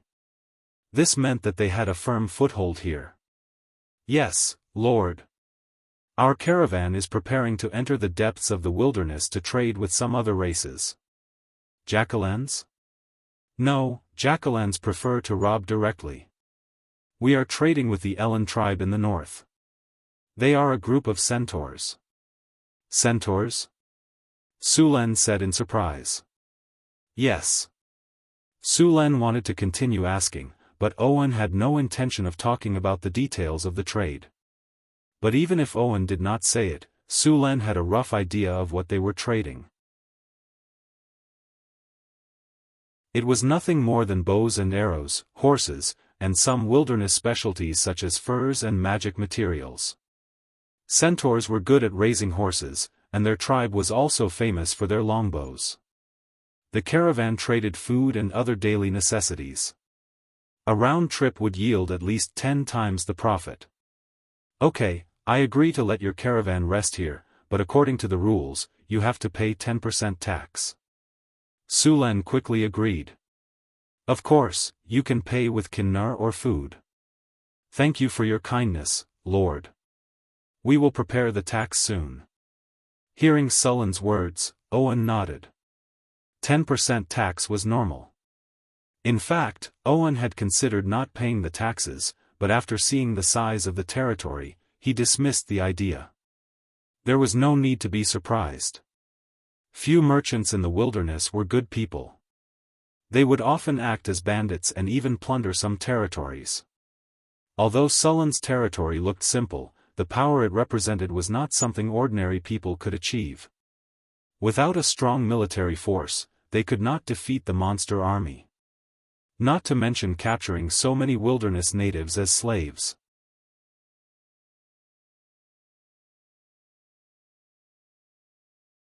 Chapter 31. Centaurs were a powerful race in this world. They were born to be cavalry and were good at raising horses and archery. Centaur longbows were very famous in the human world. They were second only to elven longbows and were comparable to half-elven bows. The strongest Thunder Knights in the Kingdom of Florence bought their horses from the Centaur tribe. The horses produced by the Centaur tribe were fat, tall, and strong. They were the best horses and were very suitable for heavy cavalry mounts. Of course, there were many better mounts, such as magic beasts. Magic beasts that were beyond the category of wild beasts, such as unicorns and nightmare beasts. If they formed a knight order, they would be stronger than all the knights on the continent. However, there was a key problem. Whether it was unicorns, nightmare beasts, or other magic beasts, there were too few of them. Unicorns were the elves' friends and lived in the legendary elven forest. Nightmare beasts were even rarer. There were also a few. Therefore, only a few noble knights would look for magic beasts as mounts. The knights that needed a lot of mounts could only use ordinary horses. Humans also domesticated a lot of horses, but the quality was not as good as the horses raised by the centaurs. Even if there were one or two good horses, it could not change the fact that the whole race was not as good as the horses raised by the centaurs. Sulen knew that Owen's caravan was going to trade with the Centaur tribe, so he had some plans in his mind. Now that his territory only had barbarian warriors, he also needed cavalry and longbow archers. But now his territory was poor. If he wanted to trade with the Centaur tribe, he had to at least have something they needed. How could he trade with them if he had nothing? Sulen was also a little confused, but he also had an advantage. Now his territory was the only territory on the trade route from the Kingdom of Florence to the Centaur tribe. As long as they passed through his territory, it was normal to pay a toll. It was normal to collect some Centaur longbows and horses. Owen's caravan was transporting a lot of goods this time. There were a lot of ironware and the rest were food. Although the centaur tribe was very strong, the quality of their ironware was average. Iron ore was rare in the wilderness, so the price of ironware was very high. As for food, the centaur tribe was a semi-nomadic tribe. Their farming ability was very poor and their food production was low. In comparison, Sulen suddenly realized that his territory was still very advantageous. Owen was also curious about Sulen. As the steward of the Bauhinia Chamber of Commerce, he had been walking on this trade route for more than 10 years. During this period, there had been nobles who had come to this area to develop their territories. However, until Sulen's arrival, no nobles had succeeded in establishing themselves here. Owen had never thought that in just a month, a pioneering noble would come here and successfully establish a foothold here. This made him feel incredibly shocked. What surprised him even more was the strength of this lord. Previously, he had crossed the wilderness with the barbarian women and children. Along the way, they had encountered many wilderness bandits. The barbarian leader had led 2 equally powerful barbarians to crush a group of bandits. That kind of irresistible and invincible attitude left a deep impression on him. None of the mercenaries under him were his opponent, and only a few of them could take a few of his axes. This kind of strength had already surpassed the knight rank. Even the remaining 2 barbarian warriors had reached the knight rank. Towards such powerful warriors, his first thought was to recruit them. In order to recruit them, Owen had promised to give them land and Kinnar to settle down the barbarian women and children. However, to his disappointment, the barbarians had directly rejected him. Even if he kept raising the conditions, the barbarians did not waver at all. Just as he was thinking of increasing the price, the caravan had arrived at Sulen's territory. When he arrived, he realized that the barbarians were actually this pioneering noble's people. Moreover, this young noble had relied on the barbarian warriors to establish a foothold in the wilderness. Owen sat cross-legged on the carpet in the tent. Not only was the carpet from the desert kingdom exquisite, but it was also soft and comfortable to step on. A short table was placed on the carpet, and the leaders of the caravan guards were respectfully sitting not far away. Each of them had a cup of ale in front of them. The temperature in the wastelands was very low at night, and alcohol was the most popular beverage in the north. On a cold night, drinking a cup of ale would heat up one's stomach, and one's body, which had been frozen stiff, would quickly warm up. Alec, other than the 3 barbarian warriors who came with us, how are the other barbarians' strength? Owen put down his cup and asked. Very strong. The mercenary with a long scar on his face said in a low voice, those barbarians have an aura. I've only seen this kind of aura from knight-rank powerhouses. After he finished speaking, he lowered his head and took a sip of ale. The spicy ale was a little bitter. He did not like this kind of cheap ale, but he subconsciously wanted to hide the shock in his heart. Although he did not want to admit it, with his many years of experience as a mercenary, it was not difficult to see that each of the barbarian warriors in this territory could be called a strong warrior. All of them? That's impossible. More than 30 strong men who are at least at the knight level. How can they be willing to stay in this broken territory where they have no money and no men, and where they have to face the attacks of gnolls and other monsters all the time as ordinary soldiers?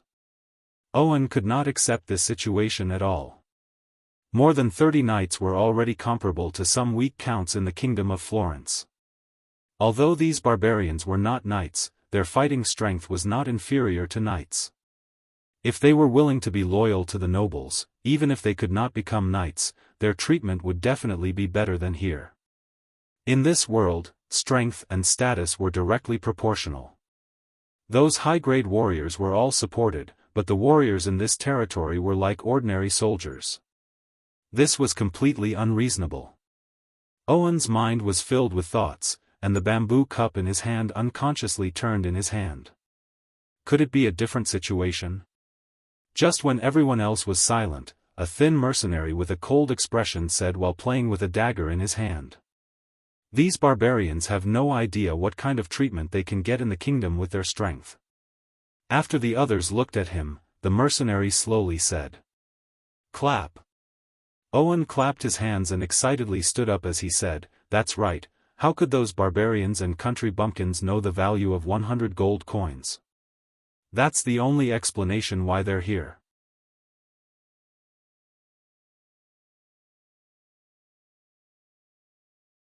Chapter 32. I know, they must have been tricked by that lord. As long as I tell them my true value, those barbarians will definitely leave him. Then our chance will come. Owen paced around the tent excitedly. From his expression, it seemed like he had already recruited more than 30 powerful barbarian warriors. I'm so stupid. No wonder Johnson didn't care about my conditions. They don't even know the difference between silk and linen. I should have known. Ahem, sir, we are now in the territory of that noble lord. Doing this seems. The leader of the mercenaries, Alec, reminded him. Yes, this is still his territory.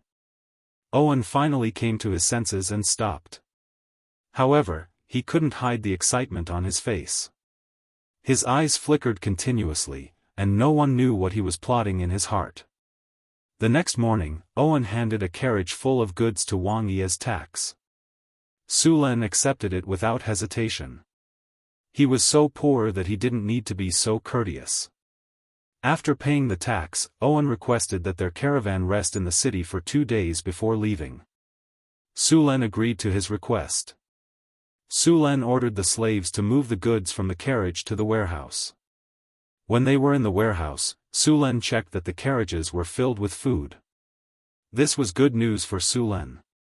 Due to the sudden increase in population, he didn't have enough food. A carriage like this could carry 1,000 pounds of goods.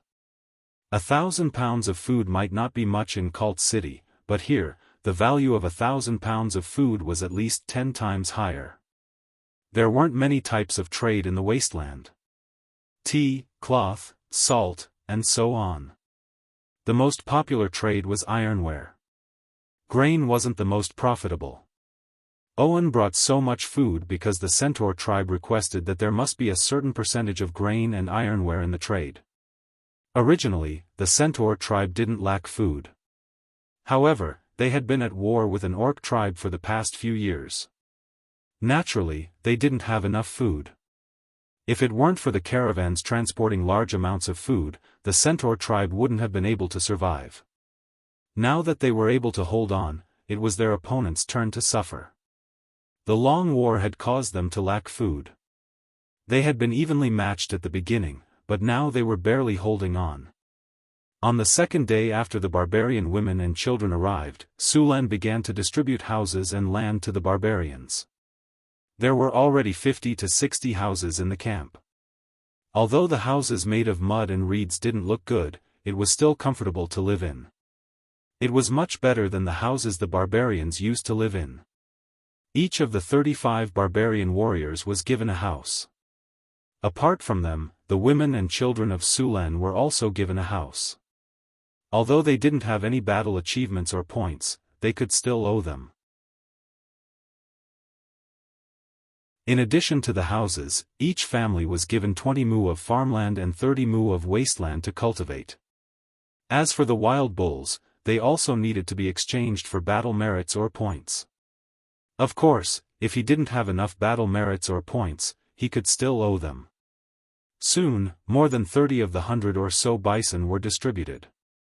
Sulen also rewarded the mercenaries with land, but it was much less than the barbarians. Most of them were about 5 mu. After all, the mercenaries had limited battle merits, and the points they earned every day were also very little. After receiving the land, the group of mercenaries was also very happy.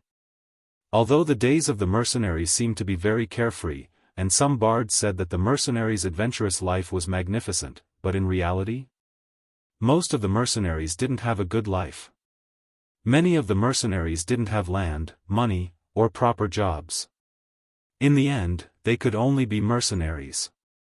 Of course, many of them became bandits. If there was land to farm, many mercenaries wouldn't be in this line of work. In the Kingdom of Florence, the land had already been distributed. Except for some farmers, the rest of the land was basically divided up by the nobles. With the growth of the population, the farmers who didn't have land could only leave their hometown and come to the city to work. They didn't have any skills, so most of them became coolies or mercenaries. Now that they had land, these people naturally didn't want to live a life of bloodshed. It was foreseeable that these mercenaries would become the first batch of free people in Sullen's territory. Just as Sulen was busy distributing land to the mercenaries, Owen also began to secretly contact the barbarians. Most of the barbarians were forthright and carefree. After facing a businessman like Owen, they quickly had a good impression of him.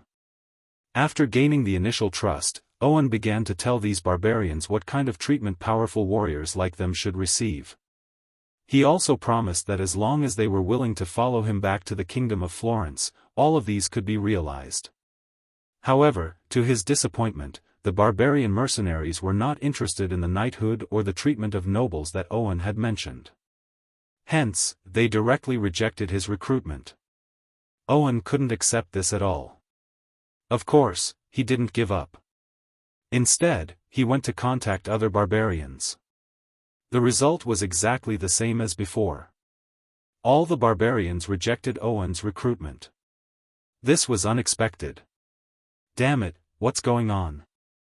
Why are those barbarians still unwilling to cooperate with me after I explain things so clearly? Owen said angrily in the tent of the caravan's encampment. The other mercenaries around him looked at each other a few times, but no one answered. Sir, is it because these barbarians don't trust us? One of the people who looked like a merchant said. After all, we just met them. It's normal for those barbarians to be vigilant. Maybe we should take out something to show them our sincerity? That's also a way. Then I'll leave this matter to you. Owen thought for a while and still wasn't willing to give up, so he decided. If Sulen knew what Owen and the others were thinking, he would definitely laugh himself to death. All the barbarians had a loyalty value on the system interface. Now, most of these loyalty values were above 90, and there were even some that were above 100. With such a high loyalty value, it wasn't something that could make them betray. Moreover, the barbarians worshipped the strong. After following Sulen for a while, many of them had become loyal to Sulen. It was basically impossible for them to betray him.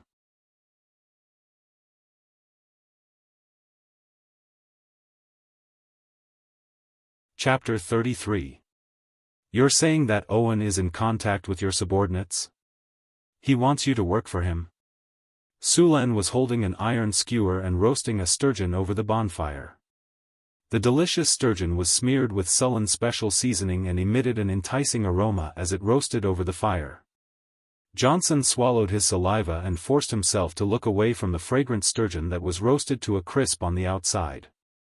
Yes, when we were with his caravan earlier, he asked us to work for him, but I refused. Well done. Sulen blew on the grilled fish and took a bite of the juiciest part of the fish. The special seasoning mixed with the sweet and smooth fish flesh brought the taste buds the best enjoyment. Gulp. The sound of someone swallowing came from the side. Here's the seasoning, go roast it yourself. Don't be an eyesore here. Sulen took out a small bottle of seasoning from his pocket and casually tossed it to Johnson. Thanks, boss. Johnson caught the small bottle in a panic and carefully sniffed it. He then grinned at Sulen and left excitedly. Sulen finished the grilled fish in his hand in a few bites and rubbed his belly with satisfaction. He picked up the ale beside him and drank a few mouthfuls before letting out a comfortable burp. After dinner, Sulen asked Johnson to gather the barbarian warriors for a short meeting. After that, he wandered back to sleep and completely ignored Owen's little actions. Owen had been worried that Sulen would come looking for him, so he had specially prepared a set of excuses. However, he was surprised that Sulen didn't respond. This made Owen a little uncertain, but he still didn't give up on recruiting the barbarians. After learning about the rewards that Su Len had given to the barbarians, he increased the rewards by several times and continued to lobby. He didn't mention any other titles or fiefs at all. Unexpectedly, he actually succeeded this time. The barbarians that had ignored him yesterday actually agreed to his recruitment. However, although they agreed to the recruitment, he still needed Sullen's approval to take these barbarian warriors away. However, Owen didn't think that it was a problem. As the manager of the Wuxia Chamber of Commerce, he wasn't an ordinary merchant. One had to know that he was involved in the arms trade. Since ancient times, how could ordinary merchants be involved in the arms trade? The owner of the Wuxia Chamber of Commerce was Marquis Chrisman. At the same time, he had countless connections with the royal family. Otherwise, where did the Centaur tribe's Thunder Knights get the war horses from? With the royal family and Marquis Chrisman backing him up, he didn't believe that Su Len, a nobleman who was pioneering, would dare to not give him face. Therefore, after confirming that the barbarian warriors had agreed to his recruitment, Owen immediately came to discuss with Su Len. "What did you say? You want me to let those barbarian warriors go?" Su Len slammed the table with an angry expression. It seemed that he was ready to attack in the next second. "Sir Su Len, I know that this will be a great loss to you, so I'm willing to compensate you for your loss." Owen's expression was calm and relaxed. He displayed aristocratic etiquette incisively and vividly, as if he was a true noble. Owen clapped his hands lightly. A servant behind him walked forward and placed the black wooden box in his hands on the table between the two of them. Then, he respectfully retreated. "Sir Su Len, as long as you agree to let those barbarian warriors who are willing to leave, here are 500 kinnar. This is the Wuxia Chamber of Commerce's support for your development of your territory." With that, Owen gently opened the wooden box, revealing a box full of kinnar. Su Len didn't say anything. He reached out and grabbed a handful of kinnar. The heavy texture, the cold temperature, and the sparkling golden light. The cute kinnar was so tempting. "Looks like you've made your decision," Owen said with a smile, like a spring breeze. He sneered in his heart. Another short-sighted noble. It looked like this territory wouldn't last long. Perhaps when his caravan came from Owen's special city again, this place would be in ruins again. When was the last time something like this happened? 2 years ago, or 3 years ago? There seemed to be no trace of what happened to that territory. Now that he thought about it, the grass on that noble's grave was 3 feet tall. "I refuse." The kinnar slipped from his hand and fell into the box again. There was a melodious sound of metal hitting metal. "What?" Owen looked at the young noble in front of him in surprise. He obviously didn't expect Su Len to refuse him. Ding dong. Ding dong. The sound of kinnar hitting metal rang in his ears. Su Len said in a serious tone, "Those barbarians are my private guards. They have accompanied me through many bloody and corpse-strewn battlefields. They have borne countless hot-blooded glories. They are my most trusted comrades, my closest companions, and my sworn brothers. Do you understand? You have to add more money. Add another 1,000 kinnar and 2 carts of food." Owen took a few deep breaths and forced himself to calm down. Then, a trace of disdain flashed in his eyes. "Deal." Su Len slammed the table and said very straightforwardly, "But I want the 1,500 kinnar in cash. The things must be delivered to me today, or the deal is invalid." "Okay." Owen agreed immediately. He didn't bargain with Su Len anymore. He didn't want to stay here for another minute. Not long after that, Owen sent his men to deliver the promised kinnar and supplies. He didn't even bother with the noble etiquette. He left his territory with the caravan and 17 barbarian warriors. Su Len was in a very good mood after receiving another 1,500 kinnar and 2,000 pounds of food. He didn't care about Owen's attitude at all and personally sent the caravan out of his territory. Su Len didn't plan to keep the 1,500 kinnar in his hands. Money couldn't be put to good use in his hands. Although his territory was developing well, the population was too small. He planned to buy some ordinary slaves and let them farm for him. The price of these serfs wasn't high. A serf could be bought for 2 kinnar. This time, he planned to buy 500 serfs at once. As for the remaining 500 kinnar, he would use it to buy food. Of course, he wouldn't leave his territory now. Without him in the territory, who knew if the gnolls would rebel or if the monsters in the wilderness would take the opportunity to attack. Therefore, he could only let his men go. The candidate was the former mercenary leader, Xian. Su Len had just discovered that this cowardly mercenary leader was also a talent.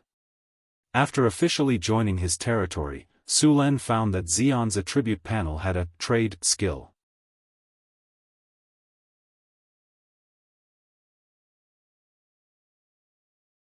Chapter 34. Xian's attributes were very simple. He was much weaker than a barbarian, but he had an advantage that others didn't. Trade: you can communicate better with people by observing their expressions. You can get a better understanding of the prices of goods. You can get a better deal by observing people's expressions. Xian was originally a normal mercenary. After joining the territory, he was prepared to become a free citizen. Of course, he was still required to defend his territory if it was attacked. After Su Len discovered his talent in trading, he decided to train him to be the exclusive merchant of his territory. In fact, every noble would have one or several caravans to transport and sell the products of their territory. After all, if they relied on the products of their territory, it wouldn't be difficult for them to maintain their lives, but it wouldn't be easy for them to develop and expand. Su Len originally wanted to wait until his territory had a stable output next year before starting to form a merchant group. It seemed that he would have to bring it forward. Xian, I'm going to appoint you as the manager of my merchant group. Do you have any requests? Su Len looked at the muscular middle-aged man in front of him. Monseigneur, you want to appoint me as the manager of your merchant group? I have no objections. I'm happy to serve you. Originally, Jean was a little uneasy and worried that Su Luen would come to settle accounts with him because of the last battle. He didn't expect that Su Luen would let him be the steward of the caravan. Jean agreed without thinking. That's good. As the manager of the merchant group, you will be given 20 acres of farmland. However, this is only for temporary use. If you don't do a good job, it will be taken back. If you do a good job, it will be your reward. Of course, this is only the most basic reward. I'll form the merchant group as soon as possible. I'll give you 1 day to arrange your personal matters. We'll officially start tomorrow morning. After that, Su Len waved his hand, indicating that Xian could leave. Su Len didn't fully trust Xian. Xian's loyalty was only 76. It wasn't high, but it wasn't low either. However, this loyalty wasn't enough for Su Len to fully trust him. That was why Xian, the manager of the caravan, didn't care about money. He would never use money to test a person's heart because most people couldn't withstand this kind of test. The best way was to set up a reasonable system to prevent such situations as much as possible. 1,500 kinnar Su Len were given to Johnson for safekeeping. He was going to let Johnson be the leader of the guards of the caravan. Johnson's loyalty had already reached 100%. He was loyal to him and would never betray him. With Johnson in charge of Kinnar, Su Len could rest assured. Other than being the captain of the guards, Johnson was also tasked with monitoring Xian. As for the other guards of the caravan, Su Len had already prepared them. The next morning, the camp became very lively. The barbarian warriors who had left with Owen 2 days ago had all returned. What about Owen? Sorry, I've already given him to you. It's your own fault for not looking after him. You can't blame me for this. Even if Owen came back to ask for him, Owen wouldn't admit it. Besides, neither side had left any written evidence when they made the deal. He could only hold his nose and admit it. He didn't have the guts to fight with Su Len. With the military power of Sullen's territory, Su Len could easily wipe out his caravan 3 times without breaking a sweat. So this time, he had lost both the woman and the money. Who gave you the courage to come to my territory and steal from me? What do you mean you want to return the money? Why should I return the money I swindled? Of course, he could also use Marquis Chrisman's name, but if he did that, his career as a manager of the caravan would be over. The nobles wouldn't care if you were swindled or not. Once they found out that you had caused a huge loss to the merchant guild, the first thing they would do was ask you to pay up and kick you out. Su Len was completely fearless. These barbarian warriors who had just returned were the guards of the caravan. The carriages that were used to transport supplies were also there. Xian and the others took 20 carriages and left the territory, heading towards Cult. The carriages were also filled with all kinds of furs that they had harvested from hunting in the territory. When they returned, the territory's population would explode. Ding! Territory dungeon quest unlocked. A giant tiger has appeared near your territory. The tiger's existence threatens the safety of the territory's residents. Please eliminate the tiger as soon as possible. Suddenly, the Empire's war game system notification rang in his ears. Su Len was slightly stunned. Territory dungeon quest. After hearing the system notification, Su Len immediately switched out the system interface to check. Dungeon quest: eliminate the giant tiger that invaded your territory. Reward: generous reward. The system gave very few notifications. Su Len looked at it for a while and remembered that wild monsters would spawn in the wild every once in a while. This territory dungeon should be one of them. In the game, these wild monsters would usually drop some good items. Boss, we're missing 3 cows. Su Len had just closed the system interface when a barbarian warrior hurried over. What happened? Boss, when Jonathan went to herd the cows today, he noticed that the number of cows was wrong. 3 cows were missing, and there was a huge gap in the fence. We don't know what kind of animal attacked the cattle pen. Monster attack? Su Len was slightly stunned. Then, he suddenly thought of the dungeon quest. Could this be a clue to the quest? Thinking of this, Su Len did not delay and immediately got up to go to the cattle pen. The cattle pen was outside the camp. If he let these wild cows stay here, his camp would probably become smelly in a few days. Therefore, he specially marked out an area outside the city and used logs to build a cattle pen. At the same time, he arranged for people to look after it. When he arrived at the cattle pen, Su Len quickly saw the damaged fence. He saw that the logs that were half a meter thick had been broken by a huge force. The surrounding fence was also broken into pieces. The scene was a mess. The logs used to build the fence were very sturdy. To destroy it to this extent required a very strong force. Even the barbarians could not compare. When he came closer, on the grass beside the fence, there were a few large paw prints on the ground. Seeing this, Su Len could confirm that the destruction of the cattle pen was caused by the giant tiger mentioned by the system. You guys go find some wood and repair this place. Su Len ordered the others to repair the cattle pen. He himself followed the clues on the ground and prepared to search. There were many paw prints on the ground. They looked like cat paw prints, but these paw prints were many times bigger than cat paw prints. The paw prints extended outwards. Following the paw prints, Su Len quickly arrived in the wilderness. At this time, the paw prints were damaged by other animals and had become a little blurry. However, he could still distinguish them. Soon, Su Len followed the paw prints to a forest. You're tuning into the Unparalleled SwordWill YouTube channel. Don't forget to subscribe and join us on this journey to catch the most captivating stories.